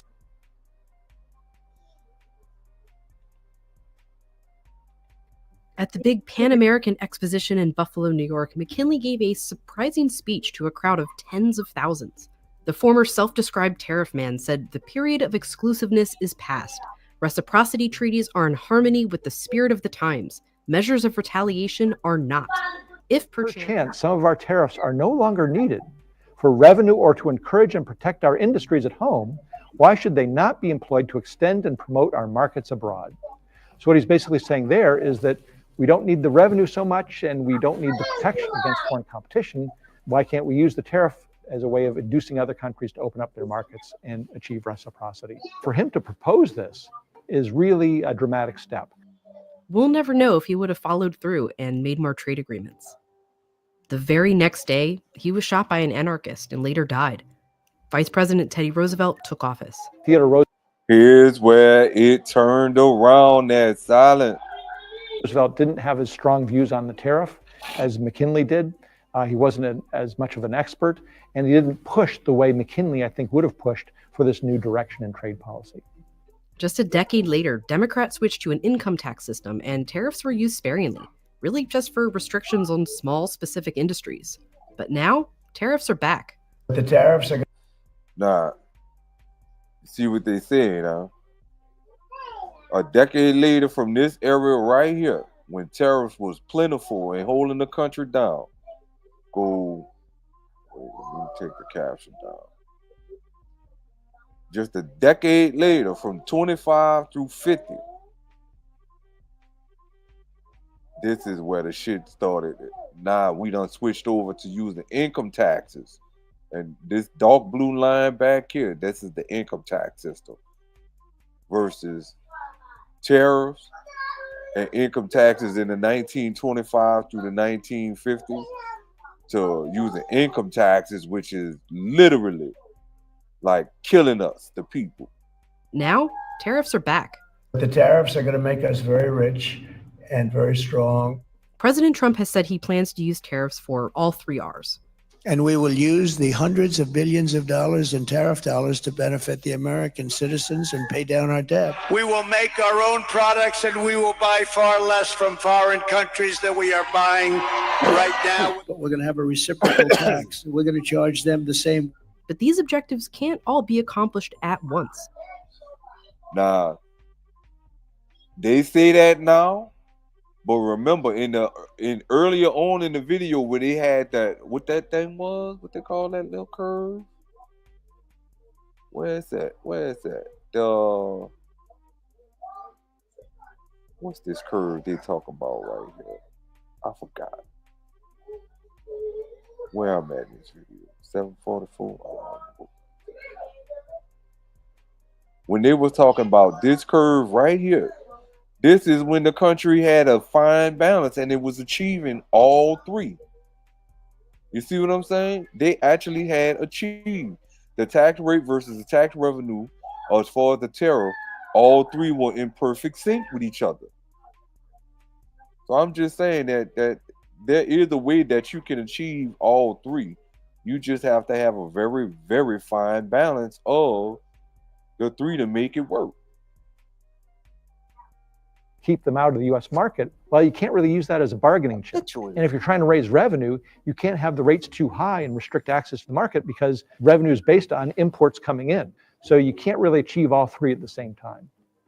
The White House didn't comment on where Trump's fascination with McKinley began, but said the president is reviewing his options of balancing increasing revenue while restricting imports.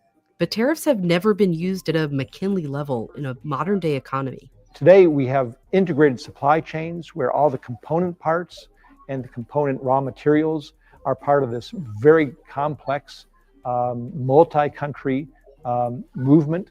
And so tariffs are a little bit more disruptive today, perhaps a lot more disruptive today, because there's so many chains to international commerce. Now, Trump might take the mantle as the new tariff king, and he...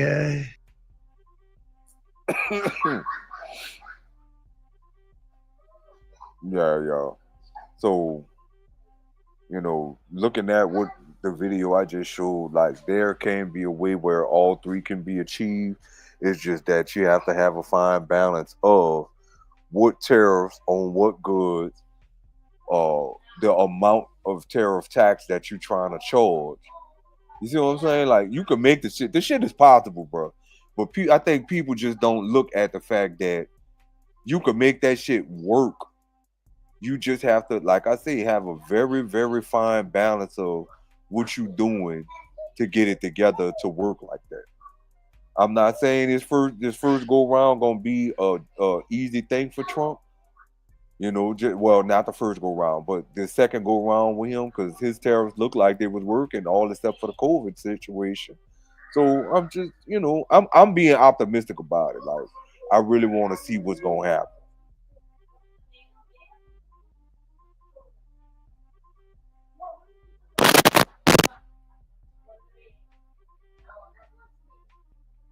Yeah, fellas, where y'all at? What's happening? Now we here. Well, I'm here. I'm listening to you, P. I'm just then you get your point out, huh? Oh no, that was it for me. The because shop video pretty much basically explained everything else that I had.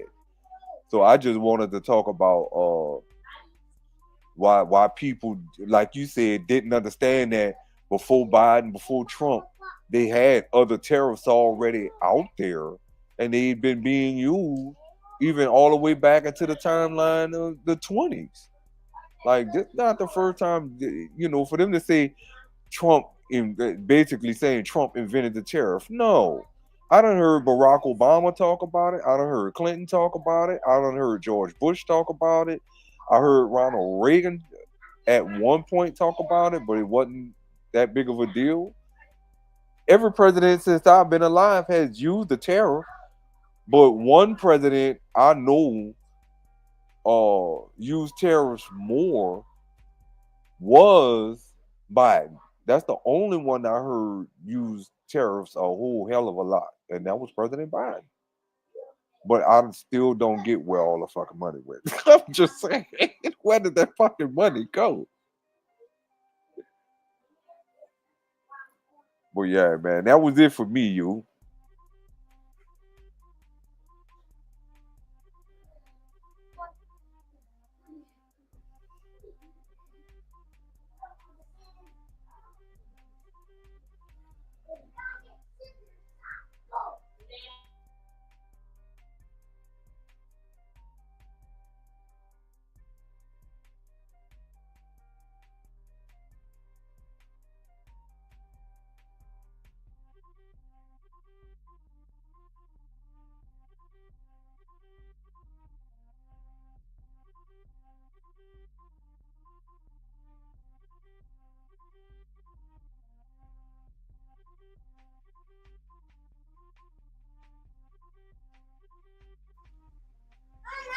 Yeah, what we got? Who up next? You up next, huh? Silent next, yeah. Me, sir. It's up to me.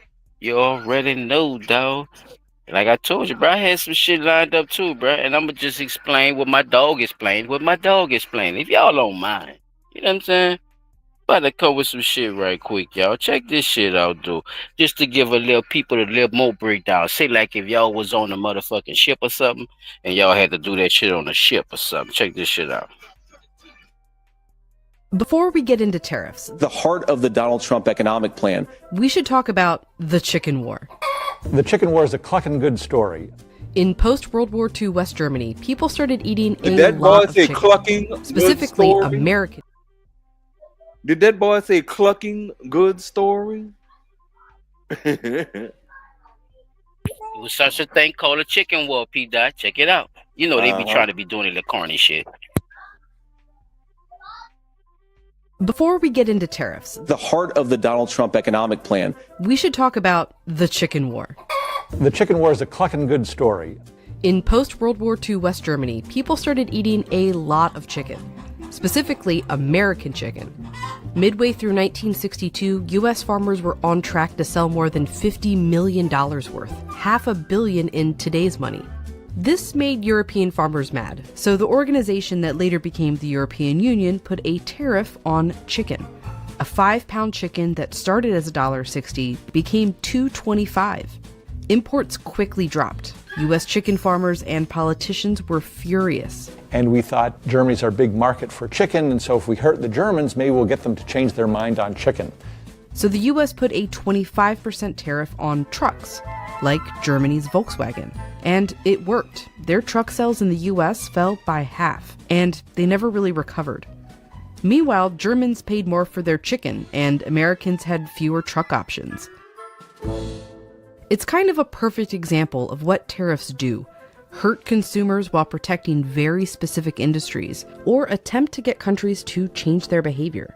While they haven't been a large part of trade policy in decades, former President Donald Trump wants to change that. Some might say it's economic nationalism. I call it common sense. I call it America first. President Trump has really sort of brought a lot of people out to think that tariffs might be something that's useful in America's economic arsenal in a way that hasn't been used in the past. Here's how tariffs work and what Trump's proposals would do. Let's start in 2018, when President Trump put tariffs on washing machines. We're going to benefit our consumers, and we're going to create a lot of jobs. Since then, whenever a washing machine is imported to the U.S., the company on the U.S. side doing the importing pays a tariff to the U.S. government. Their margins are pretty low. They've got to pass that price on to consumers who ultimately pay it. That's the whole point, in some sense, to reduce demand for those goods and create space for domestic producers. After the tariffs, not only did the price of imported washing machines go up, so did the ones made in the U.S. There's this myth out there that if we tax imports, domestic producers won't change their prices. And that's not the case. You're creating more demand for them. So naturally, the price goes up. And it wasn't just washers. Dryers went up in price too, even though they weren't part of the tariffs. Usually it's the case, if you buy a washer, you buy a dryer. So even though dryers weren't directly affected by the tariff, they were indirectly affected by the shift in demand. Now, it wasn't all bad. These tariffs did create a lot of jobs.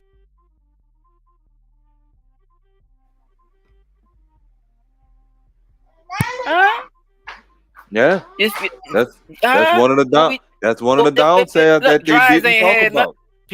Dries ain't had nothing to do with it. Nope. So this is what I be talking about with the black market, man. Right? You got this shit that's being sold and bought at the same time, when all this other shit going on as if this is the only main thing. But this is the only thing these people could actually talk about. Excuse me. Or the only thing that they want to talk about. Wait, no. Right. I said it right the first time. I'm trying to tell you, bro. Everybody know who they place is, and everybody know who they work for, especially the goddamn news. This is why we blunt talk, right? That's why they put out we look at Chop showed you in the beginning. State Farm shirt. We what went State from Farm NBC shirt said? To fucking Fox News. We went through all of them. The fuck? Peter, what your boy said on your shit? Just think about it, right? Put it all together. And look, they made a little pussy-ass graph like Reading Rainbow for everybody. Y'all saw that shit? That shit was good, huh? That shit was a nice one for everybody who act like they Creole already. Man, could understand that graph. I'm just saying, I'm not trying to jab at nobody. Let's get into number 2, fellas. Here we go. Weren't directly affected by the tariff, they were indirectly affected by the shift in demand. Now, it wasn't all bad. These tariffs did create a lot of jobs. About 1,800, mostly from those foreign companies like Samsung and LG opening plants in the U.S. And a study found the U.S. collected $82 million annually. But because of those price increases, it cost consumers $1.5 billion more. So they basically paid $815,000 per job. This is a very expensive job creation program. And so that's another reason why economists don't like tariffs. They're much more cost-effective, more efficient ways of increasing employment in those industries. These weren't the only tariffs Trump created in 2018. The big ones were on steel and aluminum. Those were really designed to punish China for its transgressions of international trade rules. Also for national security. They're used to make a lot of military equipment. but also everyday things like cars. All the industries that use steel and have to pay the higher price, that squeezes their profit margins, and it also puts them at a competitive disadvantage against foreign producers of those same goods who don't have to pay those inflated costs for their inputs. And so a lot of studies have shown that you lose jobs, as many if not more jobs in those downstream industries as you gain in the upstream industries that are being protected by the tariffs. Many studies on the 2018 tariffs found some pros, some cons. Manufacturing jobs, which were on the decline, didn't increase, but they did level out. The overall economy lost jobs, mostly in those downstream industries, and the costs of the tariffs were passed on to U.S. companies and consumers. So, not great for the economy, but it did motivate U.S. companies to move out of China and made supply chains more resilient. But it didn't change much of China's behavior, and in many ways they became more aggressive. But here's the thing. Even with all the economic downsides, a review by the Biden administration suggested Trump's tariffs should remain, and the administration should add or increase them, which they did. Once tariffs get in place, there are two factors that sort of keep them in place for some time. First of all, there are going to be domestic interest groups that have a stake in seeing those tariffs maintained because they like the extra market share that they've gained as a result of those tariffs. And second of all, tariffs are a bargaining chip. So why would we sort of unilaterally get rid of these, even if there's some economic benefits, when we might use it in some negotiations down the road? Tariffs are really hard to remove. It's why, 60 years later, there's still a 25% tariff on trucks, even though U.S. chicken farmers no longer care about selling in Europe. So we're still living with the legacy of the chicken war. So that's sort of another lesson of history, is you have to be careful about imposing these tariffs because you think you're doing it for short-term strategic reasons or you're just helping out this industry temporarily. No, temporary my ass. See what I'm saying, fella? See, you old raggedy motherfuckers keeping the same shit in place, knowing fucking well y'all was been supposed to change that shit. Now you're fucking looking. Now you're trying to target orange head Cheeto, Trump fucking ass like he the one, and y'all know fucking well y'all been doing business like that with that fucking man. That's why y'all really mad at it, and it makes him look bad because this is the type of business with people that y'all fucking do business with y'all political bitch ass. Do that make sense, fellas? When I just said that shit, makes sense to me. This shit crazy, bro. How you blame a nigga? How you blame a nigga for being the shooter, child? Think about it like this, and you send him out to do jobs. If they stop school shootings, then how can they get money for protection from school shootings?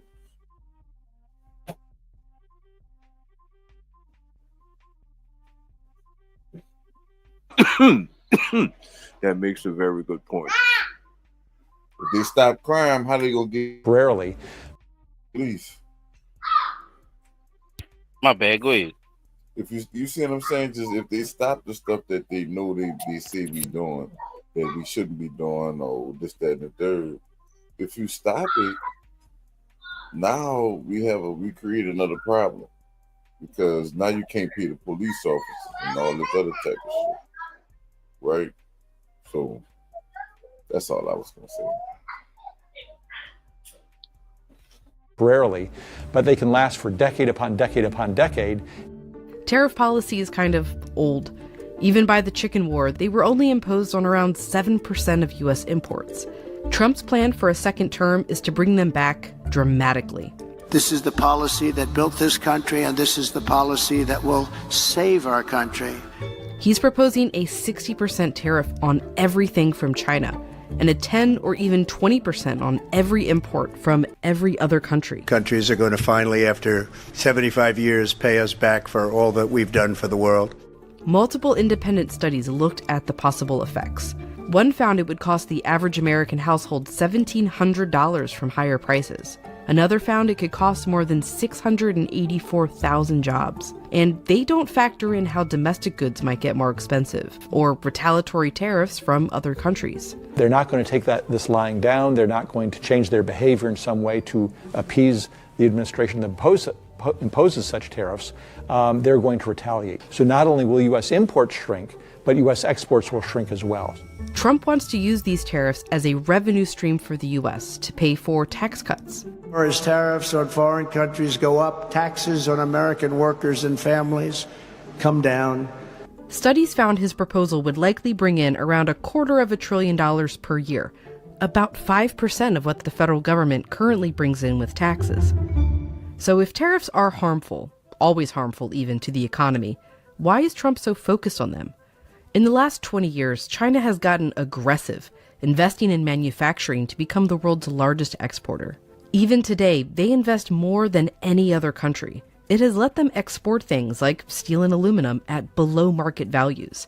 That, coupled with numerous trade rule violations, allowed President Trump to really restart the whole discussion about using tariffs to achieve certain objectives, such as punishing other countries, and the Biden administration has just continued that.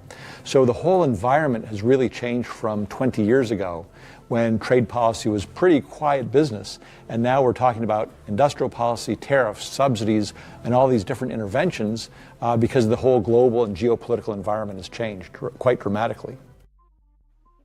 Nah, it looked like China keep getting aggressive, fellas. Why China so aggressive, fellas? What's the problem? Ain't we buying from y'all? Ain't we exporting and importing from y'all? Huh? Y'all want to see the numbers? A lot. Go ahead, fellas. Go ahead. Because I got the numbers for you coming up. These motherfuckers crazy, man. What they so aggressive for, y'all? Y'all saw the graph. Chop, you like graphs. You saw that graph? Yeah. The fuck China doing, bro? China saying fuck America. China saying fuck America. They want to be the world power. They saying, yeah, that's everybody. what it is. They trying to be the world leading power. This shit is all right. All right. But all whose right. fault that I is should that have they a doing problem that, with though? that. You know No, what I'm I saying? should have a You problem gotta with look that. at it. Whose fault is it that they feel like that? Because all of our goods over Who fault it here is? They come feel from like there. that. Man, I don't know why a serial killer like to kill people. Peter, we supposed to be sharing this shit, remember? United Nations? The fuck? You forgot about all the peace treaties and all this dumbass shit? The fuck they doing? That's what I'm asking you. See, if you gonna forget all that, then dog, we can't even talk about what you about to say. Cause you ain't really thinking about it, bro. You saw that graph? Bro, China was orange and they shot clean cross, everything blue. What about Switzerland and all them motherfuckers? Japan, Korea, places right next to them, right? Mm-hmm. I don't know. I'm just asking questions. Why? I can ask this question. Why is it normal behavior for us to get most of our shit from somebody else? What are we doing with that? We just won't be that friendly? Just won't help everybody? But our goddamn selves? Like, that shit don't make no sense. Why wouldn't you want homegrown shit? You didn't got the made in China shit. That shit be shit. Be shit. Shit break so fucking fast. But hey. Like I said earlier, bro, the only thing I could give China and Japan for with long-term durability is they fucking cars. Cheaper products. Look, right? Cheaper. Look, when you manufacture something, or you in the business and you got something, and you could get products cheaper, that does benefit your business. Looking at it as a business, right? If you have homegrown shit right there that you can have right there for your business, then there's no need for that for certain things. Then you're only doing business with these people with these things, just like they doing business with us with just these certain things, right? You see what I'm saying? They're not buying all our shit like we buying all they shit, and that's a problem. Exactly. They ain't buying none. Am I tripping? Shit. You putting too much shit on my block. What we talking about? They ain't buying none of our shit. Man, this nigga With the selling pills and iPhone. And they oxycontin and all make this the shit. It's the motherfucking same man. iPhone. Man, what did you doing, bro? You They ain't tell make me the nothing about iPhone. none of that. We was just doing this. What you doing? That's how I'm looking at it. You're doing too much around here. Excuse me, miss. You're doing too much around here. What you doing? We got to see about you. I mean, what's wrong with saying that? What happened? What's going on? Unless I'm getting something out of the deal, and that's what I keep telling y'all. You're not letting nobody do all that shit on your block unless you getting something out of the deal. And that's what we don't want to talk about when these people smile in our face and tell us that they with us. Whoever the fuck they is.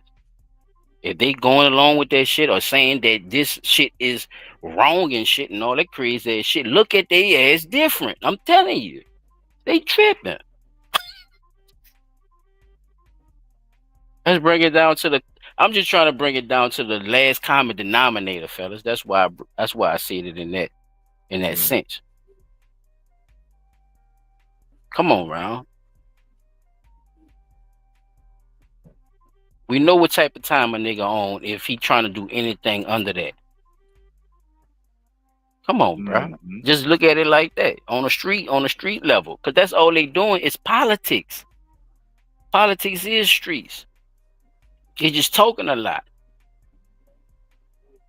The shit they be doing, niggas get killed. Am I lying? And nobody never knows who the killer was. So I'm just saying, like, yeah. No, we don't have a suspect at this time. Yeah, you got a motherfucking suspect. Look, yeah, let's Pete, let's get to these numbers, bro. Check check this shit out. And I'm glad you brought the fentanyl up because I didn't forget. Nigga. Didn't you say something about fentanyl and shit? You motherfucker. First, imported goods from both Canada and Mexico will incur a 25% tariff, and imports from China will get hit with a 10% tariff. According to New York Times analysis, these tariffs could affect 40% of all U.S. imports, including everything from avocados to lumber to car parts to oil. Now, as I said, Mexico, Canada, and China are our biggest trading partners. The United States imports roughly $1.3 trillion worth of goods and materials from those three countries alone. Trump and his new press secretary have cited the flow of both migrants and drugs like fentanyl as the main reasons for imposing these tariffs, and Trump has claimed that the tariffs will raise trillions of dollars from foreign governments. But most economists agree that's not how this works. So let's dig into it. These tariffs are essentially a tax levied on imported goods, meaning that the U.S. companies which seek to buy goods from other countries must pay that additional tax or tariff. That fee is not paid by the nation that sends the goods, but by the American importer. And that increased cost is almost always passed on to American consumers to offset the company's new higher expense. For a moment, let's focus on the trade that occurs between the United States, Mexico, and Canada. The North American trading bloc is the largest trading bloc in the world.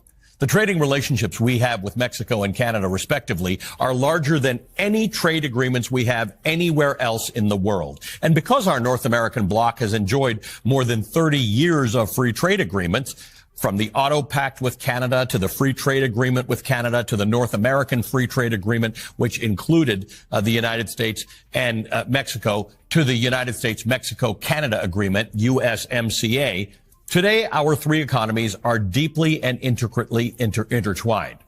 In 2023, the United States imported roughly $475 billion worth of goods from Canada. Our top import from Canada is, far and away, crude oil. After that, top categories include automobiles and car parts, machinery like nuclear reactors, and materials like plastics, wood, metals, and a lot of minerals.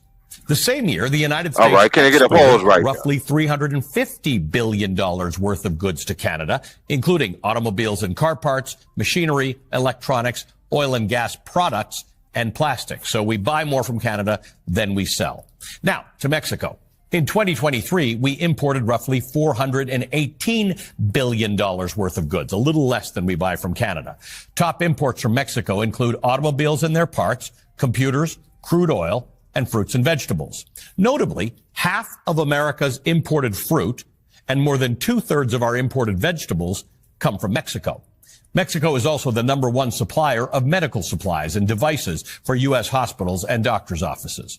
Now, in that same year, 2023, the United States exported roughly $320 billion worth of goods to Mexico, including electronic equipment, machinery, automobiles and parts, oil and gas products, and plastics, similar to Canada. And similarly, we sell Mexico less than we buy from them.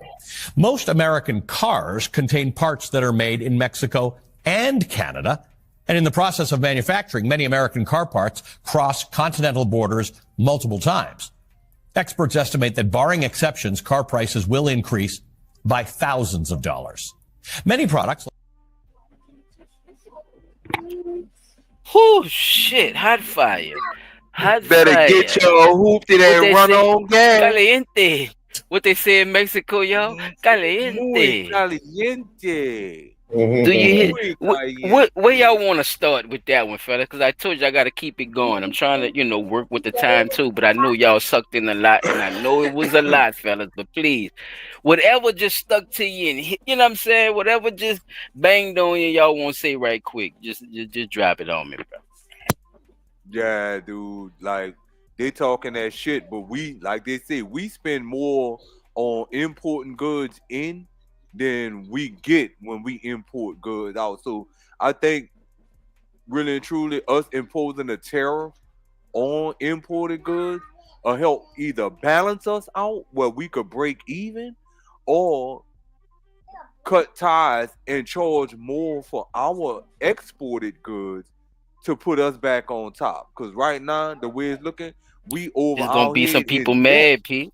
They gonna be Let mad them at be you, though, mad. Pete. Let them be They gonna be mad. mad, bro. Because if you saying that like they showed, if Mexico is getting food That was the or numbers. machinery That was from the nuclear numbers. reactors, this, that, and the other, oil, if you Crude getting it oil? from I ain't know we here, was getting the oil from them bitches.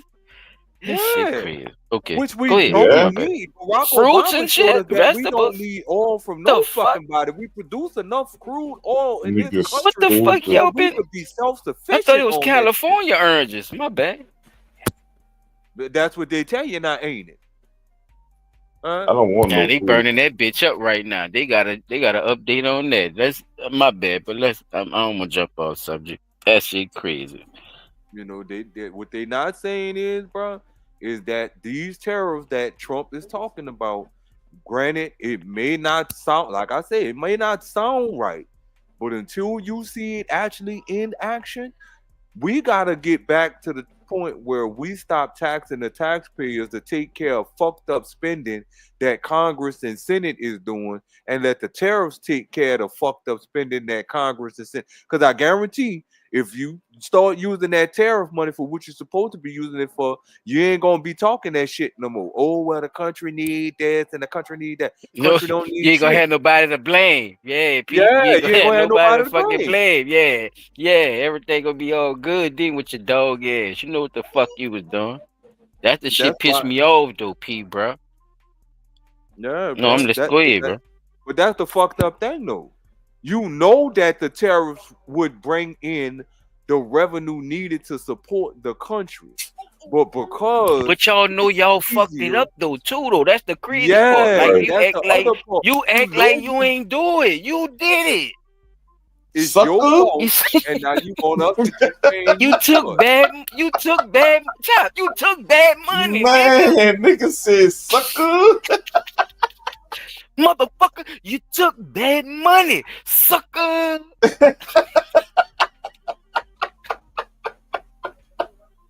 Man, Your jive ass shit. could never get no sleep on the block. This shit Sucker. crazy, deep. I'm telling you, bro. I don't know. It just seemed like some gangster shit to me. Cause they be talking political. They be saying it's politics. I be like, but damn, they be basically be on that type of time. You see what I'm saying? Like it's weird that people don't catch it, especially us, when we so much into those type of movies and shit. We never compare the two. You know what I'm saying? To really look at them people like that. Some people do though. That's what You gonna make one? You know, they be catching on to. But yeah, man, that shit crazy. You gonna make one? Oh, I just had an update for y'all. Kendrick Lamar actually performed the Not Like Us at the Super Bowl. Yeah, I saw it. Man, Yeah, I watched it. Crazy, bro. Yeah, it didn't look It's all gonna that. be It looked something good. else. It looked good, but No, It gonna be something else. You don't get it, but one day you might get it. Yeah. Anywho, it behooves me. While we let history happen, we gonna do it over here on Blood Talk Nola, you heard me? Because guess what, Peter? You heard about that fentanyl, huh? Right? Trump did say, yeah, that was one of the main things, how to stop that fentanyl and that trafficking and shit, huh? Why they wasn't talking about that in the news on CNN and shit? Why they just saying terrorists is so bad, right? And not talking about how that could possibly stop drug trafficking, right? your shoes out my bed. Because everybody with the truck with oranges ain't coming through with the oranges now, huh, Pete? Because of the tariff. Remember? They put the stuff up. You put a percentage. See, they tell you that's why they tell you money rule the world, because the currency of it and the flow. You see what I'm saying? Once you block the flow, you did. They call you a beaver. Fuck it. I'm gonna play the next one. That's why I say that. Here we go, y'all. Look, check this. Now check this shit out, P. Look, we for that fentanyl shit. Look. Well, tonight we are delving into concerns that cartels are infiltrating U.S. law enforcement. And now ex-California deputy arrested and linked to the Sinaloa cartel. News Nation correspondent Jorge Ventura live for us in San Antonio tonight. Jorge, this was part of a massive operation that was called Hotline Bling.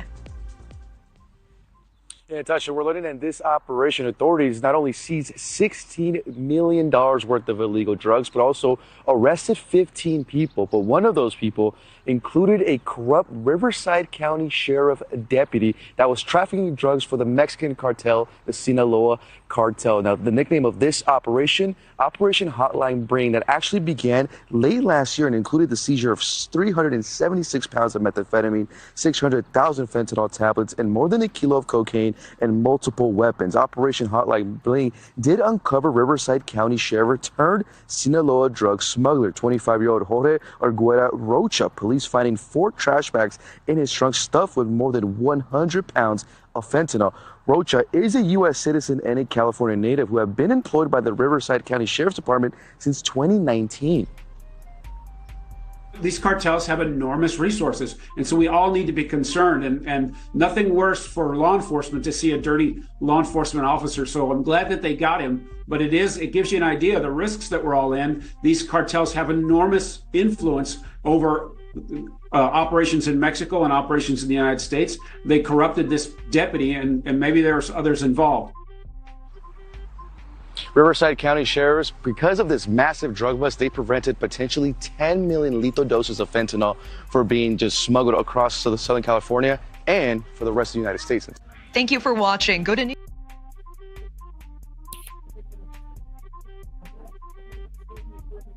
Turn this shit down, man. Cause niggas playing with me, man. Niggas think I be out here playing and shit.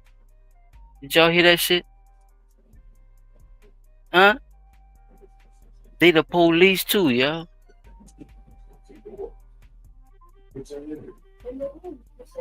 They the police. They everywhere. We'll see when you in. Make sure you're in now. Y'all ain't see that? Ain't nobody saw that one? Y'all missed that one? I gotta play it again? Y'all missed that one? P-Dot, where you at? Chop Truck? We've been knowing that they've been doing that shit, but again, black people gonna take the rap for the drug problem and crime. Thanks. As always. Versus the actual person that need to be taken into custody And or man, being in niggas ain't custody. smoking no fentanyl, man. A goddamn police officer who been employed there since 2019 is one of your biggest I fucking. don't Gotta even lace a know nigga with fentanyl. Yeah, we don't even know how to deal with that. You fit though, but we ain't mixing no damn Boy had fentanyl. 100 pounds. Bro, stop. We gotta go back to the beginning. There's just nothing we can do. There's just nothing we can do. Yeah, that's all I had for that one, Chop. You go run your action. It's definitely nothing that they could do. I digress. People, because they don't yeah. want to. So it's all connected. Trust me. These are signs and symbols that they're showing you right there. These are cartels that's running with the U.S. and they definitely got a connection, and they've been doing business with each other, especially with whatever president that been going. Trump trying to really slow it down because they like getting out of hand with the shit. Like it's like they treating that bitch like a dumping ground, and that ain't what it is. Like it's getting Sell us totally your out of fucked hand. up products. Motherfucker need to respect that on some shit. Move over. There you go. Now, I ain't say for to If go you nowhere. don't like sit your America, little go ass back to down. Mexico. Straight up. You ain't 15-year-old gotta streamer that he you was ain't gotta be on that he ragging goes by the Mexico name of flags out Norgod. here in America. And apparently, DJ Academic got extremely inappropriate. If Max said he wanted to try, gonna do, will you let him you? No. Suppose he's like, yo, bro, listen, yo, you always wanted me to be next to you. Now I could be inside of you. Pause. Yo, I'm not gay. And clearly, the little boy was a little uncomfortable with the whole exchange. Seems like DJ Academic was talking to him alongside Tory Lane's manager, and they were referring to Platboy Max, who is the same one that got into it with Fabio Foreign and Lil TJ. So they're all streamers or whatever. And now people are saying like, bro, this is a little weird. Why would you be talking to a 15-year-old boy like this? Right. That's absolutely insane. Why are you even having this conversation, dog? Super weird. Like anything to do with sex and somebody of that age. Yeah. Why? Right. And then clearly he's trying to step out of the questioning and you're pushing further. Right. And at first he crashed out on the internet over it. Like, oh, I can talk how I want. I'm going to do what I want to do. And then when he seen that the internet was not on his side, because you know all those weirdos that jerk off in a basement like him, they be like hyping him up to think that he's right. You know what I mean? So now it seems as though he did sit down and think about it and send an apology out. That sounds like him trying to get ahead of it in case more does come out, right? Listen, I know usually we want Meek Mill to get social media off his phone, but he said something that I agree with. He said, if you're a parent, go get your kid's phone and block this man. He's grooming children with a very large platform that kids like. Also attempts to ruin black families and black success daily. Yeah, you Villain dumbass in the nigga. village. Because what was the platform? This was a Cause he Fortnite been live tagging show. me That's for a minute. absolutely insane. Yeah, let me ask you a question. Like, why y'all even playing Fortnite? Like, what the fuck going on? Like, I don't even On play the Discord, the Fortnite. Discord shit, chap. It's the Discord. Yeah, it's a streaming platform that they talk about the game while they It's a playing. chat. It's a chat room. But chap. how he You got know, involved with that, chap I know. don't know. I'm just saying, like, You know Yeah, yeah, he yeah, got caught yeah. on the Discord. All this happened on the Discord. So you know this. Right. He was I'm just streaming saying. on Twitch, I'm yeah. giving him, what he was asking. Yeah. That's fucked up. So he, So- he know now when I say this a Discord because it's just a, you know what I'm saying? And these niggas is in there talking to that dude like that crazy, like just having a random conversation, though. When that should have been the furthest thing from their mind. Like, why would you even bring that up? Yeah. One thing I right. heard him say in the video that I got when they were talking about that, he asked the dude for his address, talking about, oh, hey, what's your address? I'm gonna send some strippers over there. Knowing damn well right. These people you do ain't be about to putting send you no fucking online with these strippers little over there. kids, though, too, bro. They What's do. up with these apps? They do. No, okay, come on, y'all. Let's talk about that. Fuck. Come on, They dogs. supposed to Come be- on, real shit. they really- We really three and truly, grown they ass was supposed men, to man. cut that But we have conversation been short when past that the news era started of going that way. Nintendo and all that shit. So let's quit it with the game shit and making it seem like that's some new shit. You know what I'm saying? Like, y'all, come on, man. That shit generation. Yeah, we all getting to the What little is argument. going on with that looking like that's something bad? Why is these motherfuckers combating you, knowing you give them your age and all your information. See what I'm saying? Like you telling still them what your shit allowing is. little Adult, bitty you children to still mingle, allowing yeah, kids to be coming mingling up with on your adults. shit. That shit is ridiculous, bro. They shouldn't even be merging it like that. You should only be able to play with adults, and children should only be able to play with children. When we get on a game, though, because we play the game, we don't be on there with no children. If they is on there, we ain't talking all crazy to them either. You know, we I let turn Why my they on mic that though on. anyway? Like you Turn said my though, Chopper. I Why turn they all on there my audio anyway? You off. I wind up know the running fucking into children be them on my shit. because they got the little random shit. They got the little random this, the random that. But if it's random, bitch, it's supposed to be random of adults. You dumb. I'm sorry, y'all. Go ahead. I'm back. You're right though. It's supposed to be adults, bro. It ain't supposed to be the merging of adult and children conversation is too much. Smart ass computers, Chop, but they can't separate adults from children on the line of the internet, of the line of this with the But see, supercomputer and shit. But y'all don't know it's adults because from fuck. I wouldn't say just parents. It's because people don't pay attention to them children that be making them fake ass accounts. They just have an email and call it whatever, and now you are a person. You know what I'm saying? So that's just like children I won't see around the ages of the Instagram era kids. I mean children. Those children know that they can't put their information on there. They know they either got to put your birthday on there or you got to find a damn birthday to put on there. And they know how far to put it back to make you a certain age. So once they do that, now they in the stuff with the adult stuff. They can see all the adult stuff. Y'all know how it was for us. You know the adult stuff for us was magazines and tapes. Like you had to watch it on a big ass VCR. You had to go get them bitches too. Yeah, like if it wasn't right there in your face where you could still be in your same room where your mama told you to go sit your head down at. Bro. It wasn't as accessible. Mama, you had to talk your way out that motherfucking room, round. Come on, tell them lie. See how they did talk your way out that room. With the cigarette stuff. I remember when that was my year.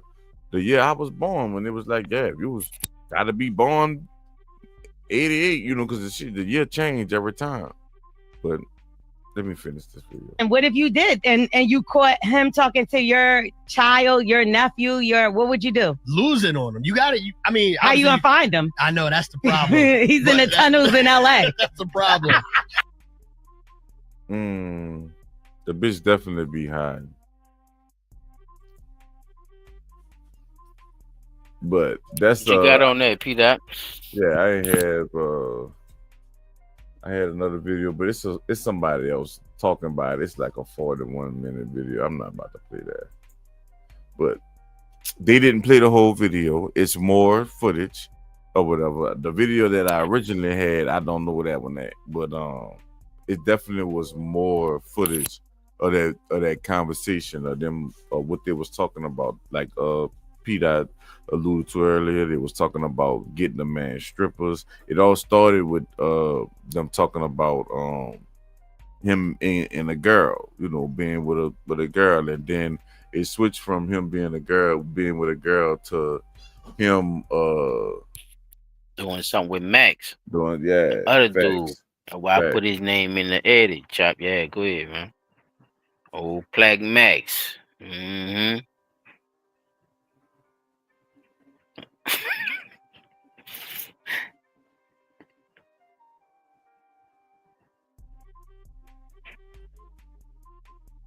But yeah, that's it. I had the people that must got a video.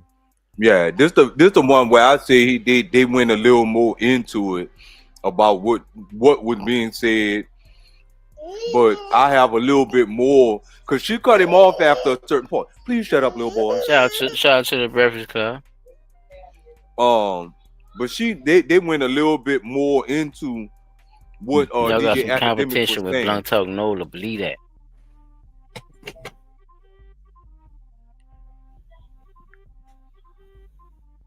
So check this out, y'all. Yo, chill out, Lauren. Chill out, Lauren. Yes. Please put the picture of Mufasa down. That's the picture of Skepta. Okay. Okay, yeah, but it's Mufasa I know just Mufasa. happens to be there. You just put me on who Skepta was. Okay. Mhm. But I seen something over the weekend with academics and another underage situation. Yes. Whatever. What's going on with that? Yes. So over the weekend, Akademiks got called out by a ton of people. Akademiks was on a stream. And while he was on the stream, it was a 15-year-old streamer on there and another man on the stream. And they started having a conversation that was weird, to say the least. Let's take a listen to the conversation. Max said he wanted to try dude. Will you let you? No. Why not? No, yo. Suppose he's like, yo, bro. Listen, yo, you always wanted me to be next to you. Now I could be inside of you. Pause. Yo, I'm not gay. Nah, you suck a yo, if Max got a sister and she threw you the would you? No, because I'm 15. What I mean? She's above 18. What I mean? It will be grooming. It'll be what? Grooming. That has nothing to do with you. Yo, Nor, what's your address? I'm gonna send some strippers over there. So down, yo. I am 15. I hope you know that, bro. You trying to Oh, get? you scared of women, bro. I'm not He's scared of woman. women. Trying to act bro, like you he's trying to put quiet. me on You a said it ain't case. got You nothing to trying do to with put them you. on a He the one case. said that So? shit. What you mean? Oh, that's weird. You know all the rappers lost their virginity to like old women, right? That's a wise little 15-year-old. Yeah, he I was sure thinking the is. same He's- thing. Nah, for the other dude to be like, but you would let him suck you off or whatever the hell he said. Come on, dude. Y'all trying to groom the dude. You know what I'm saying? And you even though the little kid is sitting there telling y'all like the answer to all of what y'all Wait, but talking look, about what is no. But Pete, wait, hold up, I'm Pete. only Wait, hold- 15.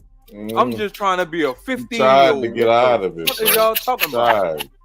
You mean to tell me you don't think your debating ass, your plaintiff playing ass don't see where that could possibly been just you don't have another side to that. You just think that was automatically wrong. That what you telling me? All that shit. You was finally automatically just wrong. don't I have don't give a fuck. That was wrong. They shouldn't have been having that conversation with that man. Cause I'm quite sure that's not what the conversation started off as.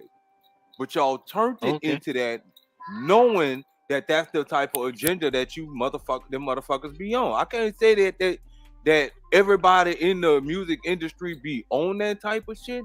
But damn, dog. They talking about you done got caught up in another situation with another young person, and this what I hear the conversation going as. You always say you wanted me next to you. How about I be inside of you? What? Even though you threw the word pause in at the end, dude, you should not say nothing like that to no child. To nobody, but Yeah, that was past pause though, right? You know, usually Well when you past. say pause, it's a subliminal. It's not a direct forward, right? Am I wrong about that, Yeah. fellas? That's how you play the That game, motherfucker right? was. right. Yeah, It's something you know, that if you sounds say something, subliminally if- like something. That was Right. forward, huh, y'all?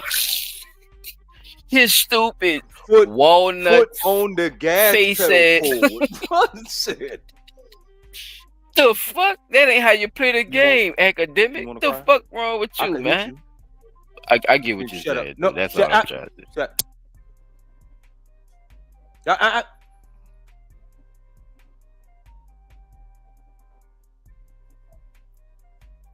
Yeah, man. That what you saw and that what you heard, I know fucking well right that shit. The people who went off when that happened had every right to go off. You a creep. And then gonna get on the internet and make it seem like they wrong for saying that you was a creep. You a fucking creep.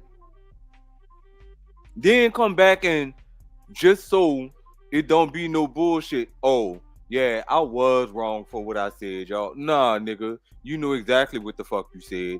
And you said what you said, and now you want to backpedal because you don't want them folks on your fucking ass. Cause that's who coming next, nigga. That's grooming. And you made sexual innuendos to a fucking minor.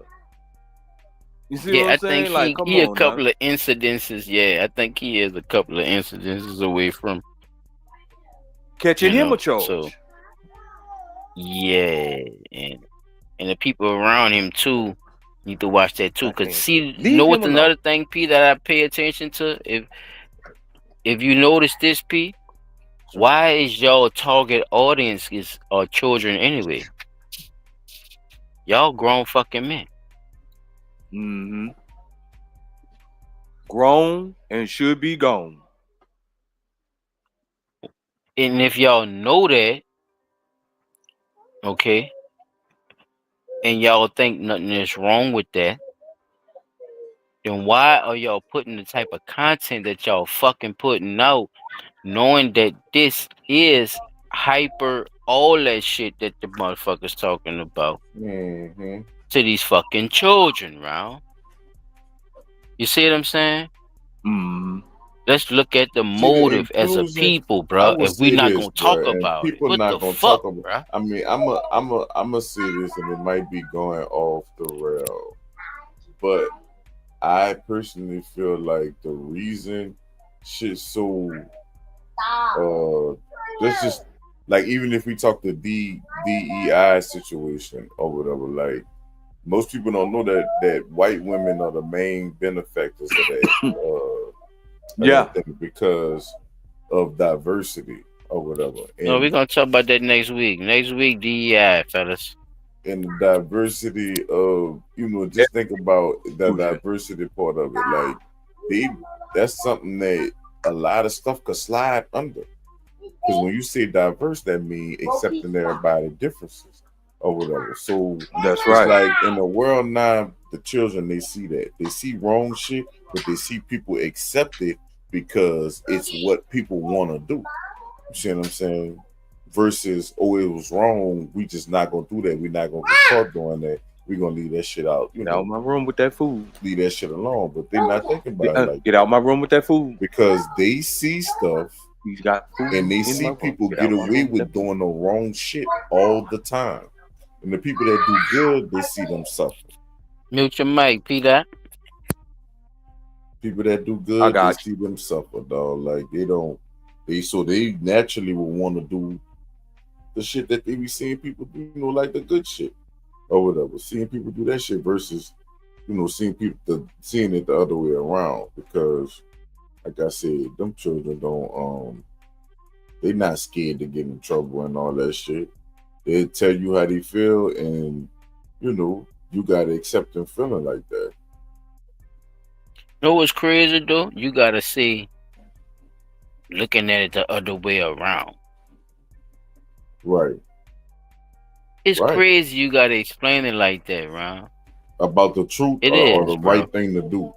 Yeah, like you can't see what I'm really saying, just- Chap? Like it's you like can't I'm just listening really to you and I'm like, cram it damn, down like their throat, because if we you try to really do it be like trying that, it's to like you're gonna be, or you forcing me in slavery. Oh shit! Like, no, man, nigga, just trying to get you to do the right thing. You just don't. You've been exposed. everybody to so ain't much. gonna I gotta look, teach you everybody ain't gonna work for what they want, and I get that. But it shouldn't be it should be a majority of people saying that these people make up who we are as a people, and this is how you make up politics, chap. That shit crazy, bro. That's insane, bro. They done based their whole political stance off of, you see what I'm saying? The wars and shit that these people had for this country, bro. That's what they don't want to talk about too, chap. You already know, dog. Some motherfucking DEI. What's wrong with these people, chap? What DEI?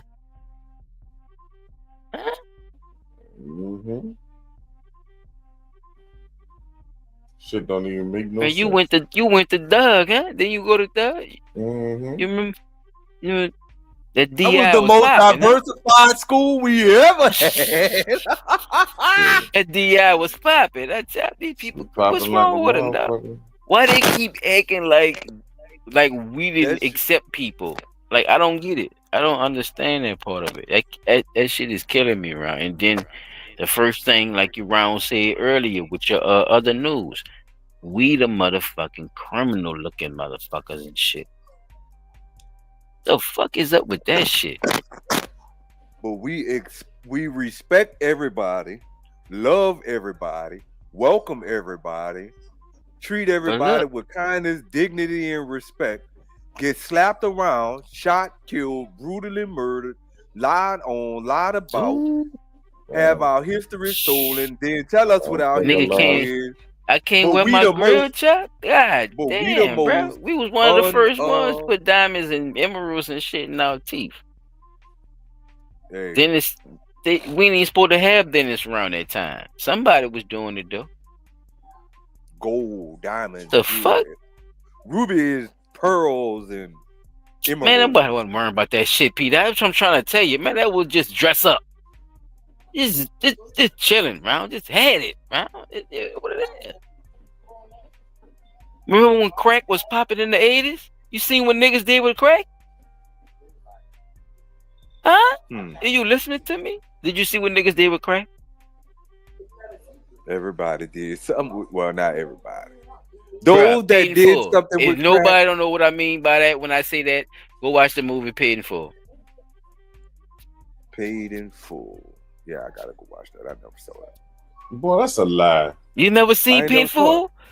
All right. Yeah, bro.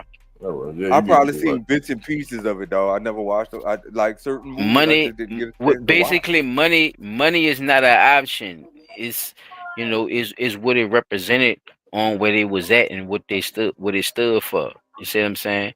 And they knew they had to get money to make that happen. And when they got it, yeah, a lot of shit happened. But you saw how it fed everybody. Like, it was a crazy time. Like, I'm gonna say crack that. fed the hood. Shit, not just more than crack, man. You ever watch Blow? You seen Blow? Motherfucker, Johnny Depp. I think I saw that.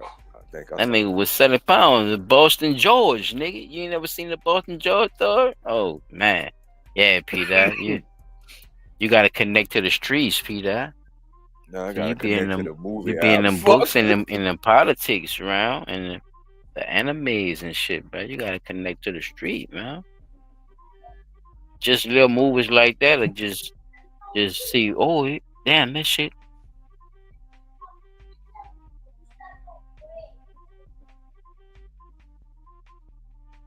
Mm-hmm.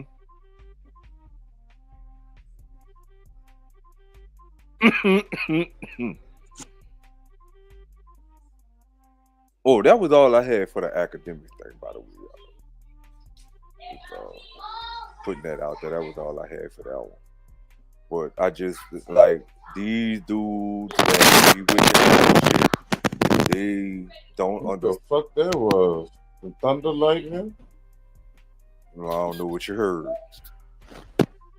Sound like somebody was fucking thunder lightning.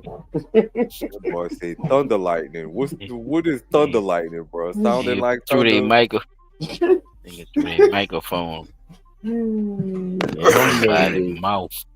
Oh well, that I don't know. It might have been one of them children. No, that's one of them children.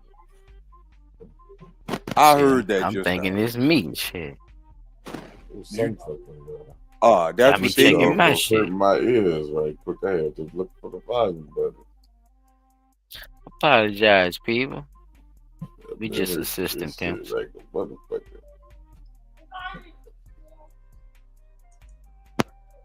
Well, you had a point on that one, Pete, or you want me to? Nah, that you want me to take over? Yeah, but yeah, I just wanted to make fun of this nigga. Me, to be honest with you, y'all had great points on that, fellas. I want to just salute y'all on y'all. If it. About to tell you. If it. Is it DJ in the house? Stretch in the house. I want to salute. I want to salute. I want to salute. I'm gonna write about a battle. I'm gonna write another battle. I'm gonna write another battle. I want to salute y'all, Lord. Oh, y'all shit. Basically, it just you see what I'm saying. Say fuck it, y'all basically hit on every nail on that shit with that nigga, man, and y'all basically heard what this dude said, you know, and I definitely don't condone it, and I know that he looked at it like that was a cool thing to do at the time, but these are the type of situations that you shouldn't allow yourself to be commenced to see what type of, let me say, commence to look, knowing what type of platform that you on and what it can mean to your career, and you don't put that in jeopardy just because you're trying to be cool with niggas like Max and Extreme, because you try to blast off on that and shit too, which I'm about to show y'all about that shit too. And that's what I'm saying. There's no excuses for when you do dumb shit at the same time trying to be cool with niggas and shit, and then looking at it like that. Trying to be cool with people will get you in fucking trouble, and it's not a good or a bad thing. It's just something that you go through in life. But if you look at it like that, and you see niggas that look at it like that, then them niggas just trying to tell you that's just in a way that they trying to tell you that don't fuck with that shit. And if you take it as a bad thing, then you're gonna look at them like the ops and all that goofy ass shit. But really, you're doing a fucked up thing, and you're not supposed to be doing it. So everything ain't good. All sugar ain't sweet, and all fucking glitter ain't fucking gold. You hear me, you goof ass nigga? So stop trying to play like you something else. When you secret the squirrel looking ass nigga, you need to be doing what the fuck you been doing. Just ratting on people and doing your little thing with the streamer after you got off the Chicago shit. But you know, just speaking on the Drake shit and all that shit, nigga, you need to get up that man nuts. That man ain't fucking with you around. Let me just say that. Personally, it don't look like he fucking with you. Hey, you look like he fucking with you around. So just stop doing that shit too, bro. 'Cause that shit crazy and weird too, man. Let that man go through the fuck he going through. Whatever it is what the fuck it is, nigga. So I found somebody. Shout out to this dude. His name is Deleted, y'all. He did a great commentary on the academic situation. So I just want to present his shit, you know what I mean? And because I felt exactly what the fuck he was saying. He's going to be my anger guy for the night. So check him out. That is Akademiks. That's what he represents. Diddy Demic somehow keeps skating past these shady situations without a single consequence on his platforms. I mean, this man has been accused of great, and you would think that alone would be enough for someone to tread lightly and stay away from the weirdo behavior. Nah, not Groomingston Allen. His real name is Livingston, but I think Groomingston fits him better. This dude was caught in 4K saying some of the most disturbing things imaginable to an underage boy. What the fuck is this nigga talking about? No, yo. Suppose he's like, yo, bro, listen, yo, you always wanted me to be next to you. Now I could be inside of you. Pause. Nah, you though. Yeah. Yeah, so with it. There's not another 15-year-old that you could bust down? Yo, Nor, what's your address? I'm gonna send some strippers over there. I'm not getting women. Yo, bro, you trying to put me on a case. You trying to put them on a case. So? What you mean so? That's weird. You know all the rappers lost their virginity to like old women, right? Yeah, that's not normal. That's weird. You're a weirdo. It wasn't even funny. It was stupid. It's a damn shame when the 15-year-old had more sense than these bozos. And the fact that this crusty yeast-infected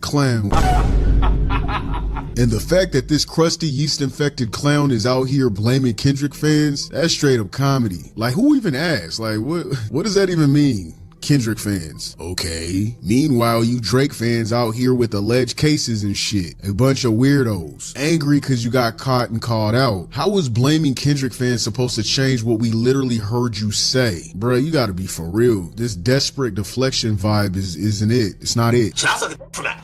You know what I mean? I am so sick of this bacterial infection that's on Earth. However, I'm also sick of the weird streamers. I'm just sick of all of them. They're all getting on my damn nerves, man. Since the clip circulated the internet, Groomingston has been very vocal of his feelings as if we cared. Akademiks was upset that no one had his back, at least to his liking, and decided to give an Oscar-winning performance. playing as a victim, a damsel in distress, voice crackling and all. You know, the same playbook that all the fellow PDFs do when their wide backs are against the wall. We see it time and time again. So when I see this shit piss me off. I'm like, bro, I'm over here fucking with these niggas, supporting them. Nigga, yo, I told Ray today, I said, bro, I almost hit Grant and said, bro, yo, fuck that. No more Max clips on my page. I'm supporting these niggas, and these niggas is kicking my back in. I get nothing from it. I don't benefit if Max go up. I don't benefit if bro, I support them because I like these guys. I support them because I'm in the streaming community. I want him to go up. My problem is, why does Act think he deserves a free pass for being a creep with a 15-year-old boy? All because he thinks he helped build these streamers' careers. That's weird. Akademiks is straight up acting entitled, trying to justify his creepy behavior by gassing up his own importance. He's basically using the whole I made. When y'all open that gate, she always shaking. Mm-hmm. You gotta have the whole video.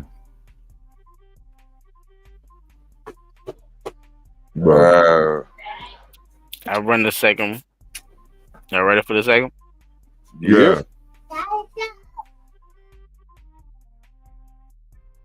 You lame as hell. Once a lame, always a lame. However, that shit seems to be working with some of these high-profile streamers. Akademiks has yet to face the social media blackball for his sick allegations. And when I say blackball, I mean from high-profile streamers and a social media ban from paying platforms. So while I was making this video, it seems that DJ Akademiks has been banned from Twitch. Or Happy Dad has cut ties. Happy Dad said, fuck that. You guys got us into some shit all year long. Y'all ain't about to put us up there with Akademiks. Happy Dad said, man, we are good. You go do that. We done. And people notice that Steak has unfollowed him. We're still waiting to hear from YouTube.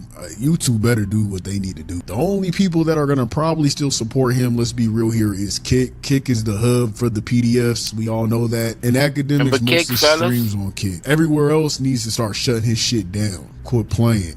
Grown men should never ask 15-year-olds inappropriate questions for their own amusement, whether it's for personal satisfaction or to humiliate. Because let's be real, those are the only two outcomes from these kinds of interaction, either satisfaction or humiliation, which is sick no matter how you view it.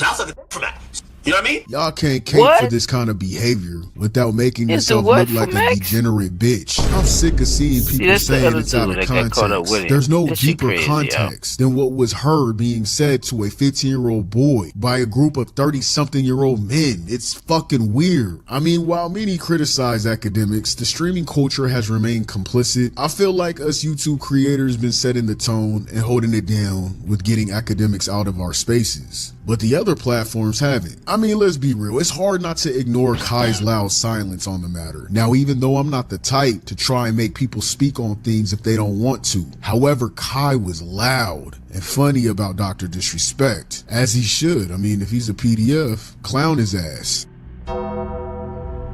24, 3, 7. 42 minus 7 is 35. This nigga's, what the fuck? Regardless, bro, no matter what age you are. So just making, I showed that just basing, just jumping off of his point of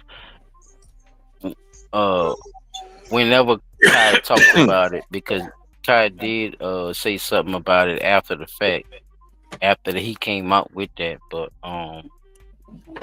it's just pointing it out, period, and seeing how many of these type of people are involved with this type of streaming and this world that they created with with these kids, bro.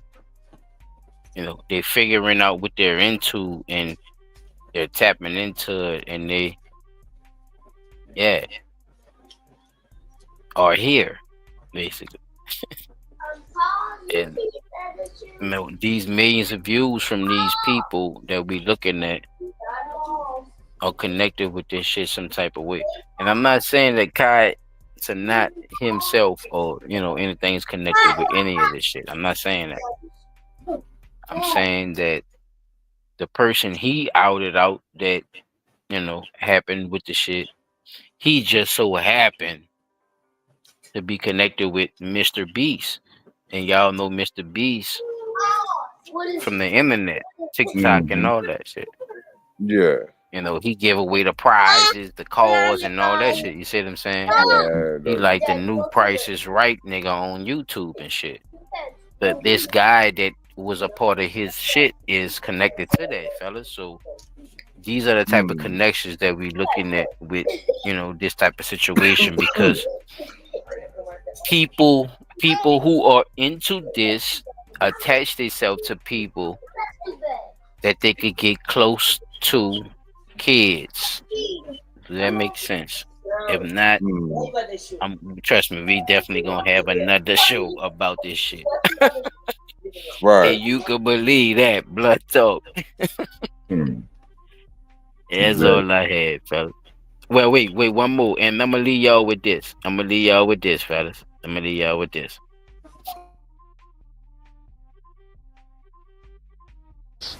Attack someone you can't reach, but protect the one who is hidden by paying other people to misdirect the real attack system.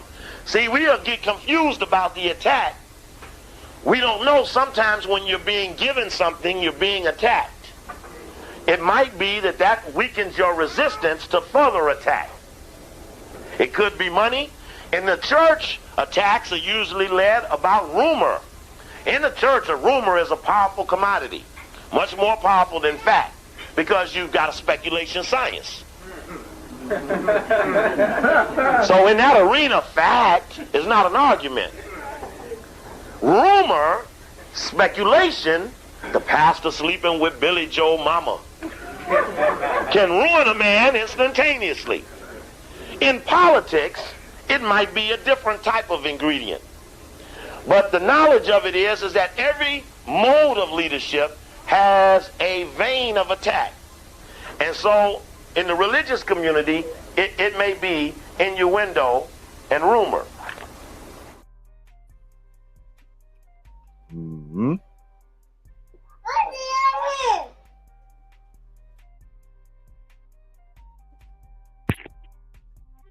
Leave y'all with some fine words from Brother Coakley.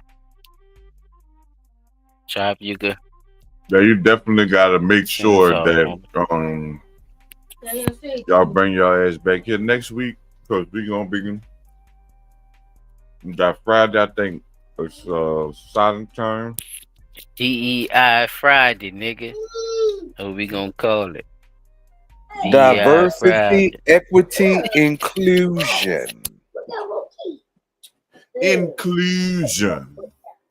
Yeah. And in conclusion, with this being another episode of Blood Talk Sunday edition. Look like the Chiefs getting their ass whipped. They are. Well, it's a new day. Yeah. Hey. It's a brand new morning. Well, I am your host. I think that's what happened to America, though, huh, Ty?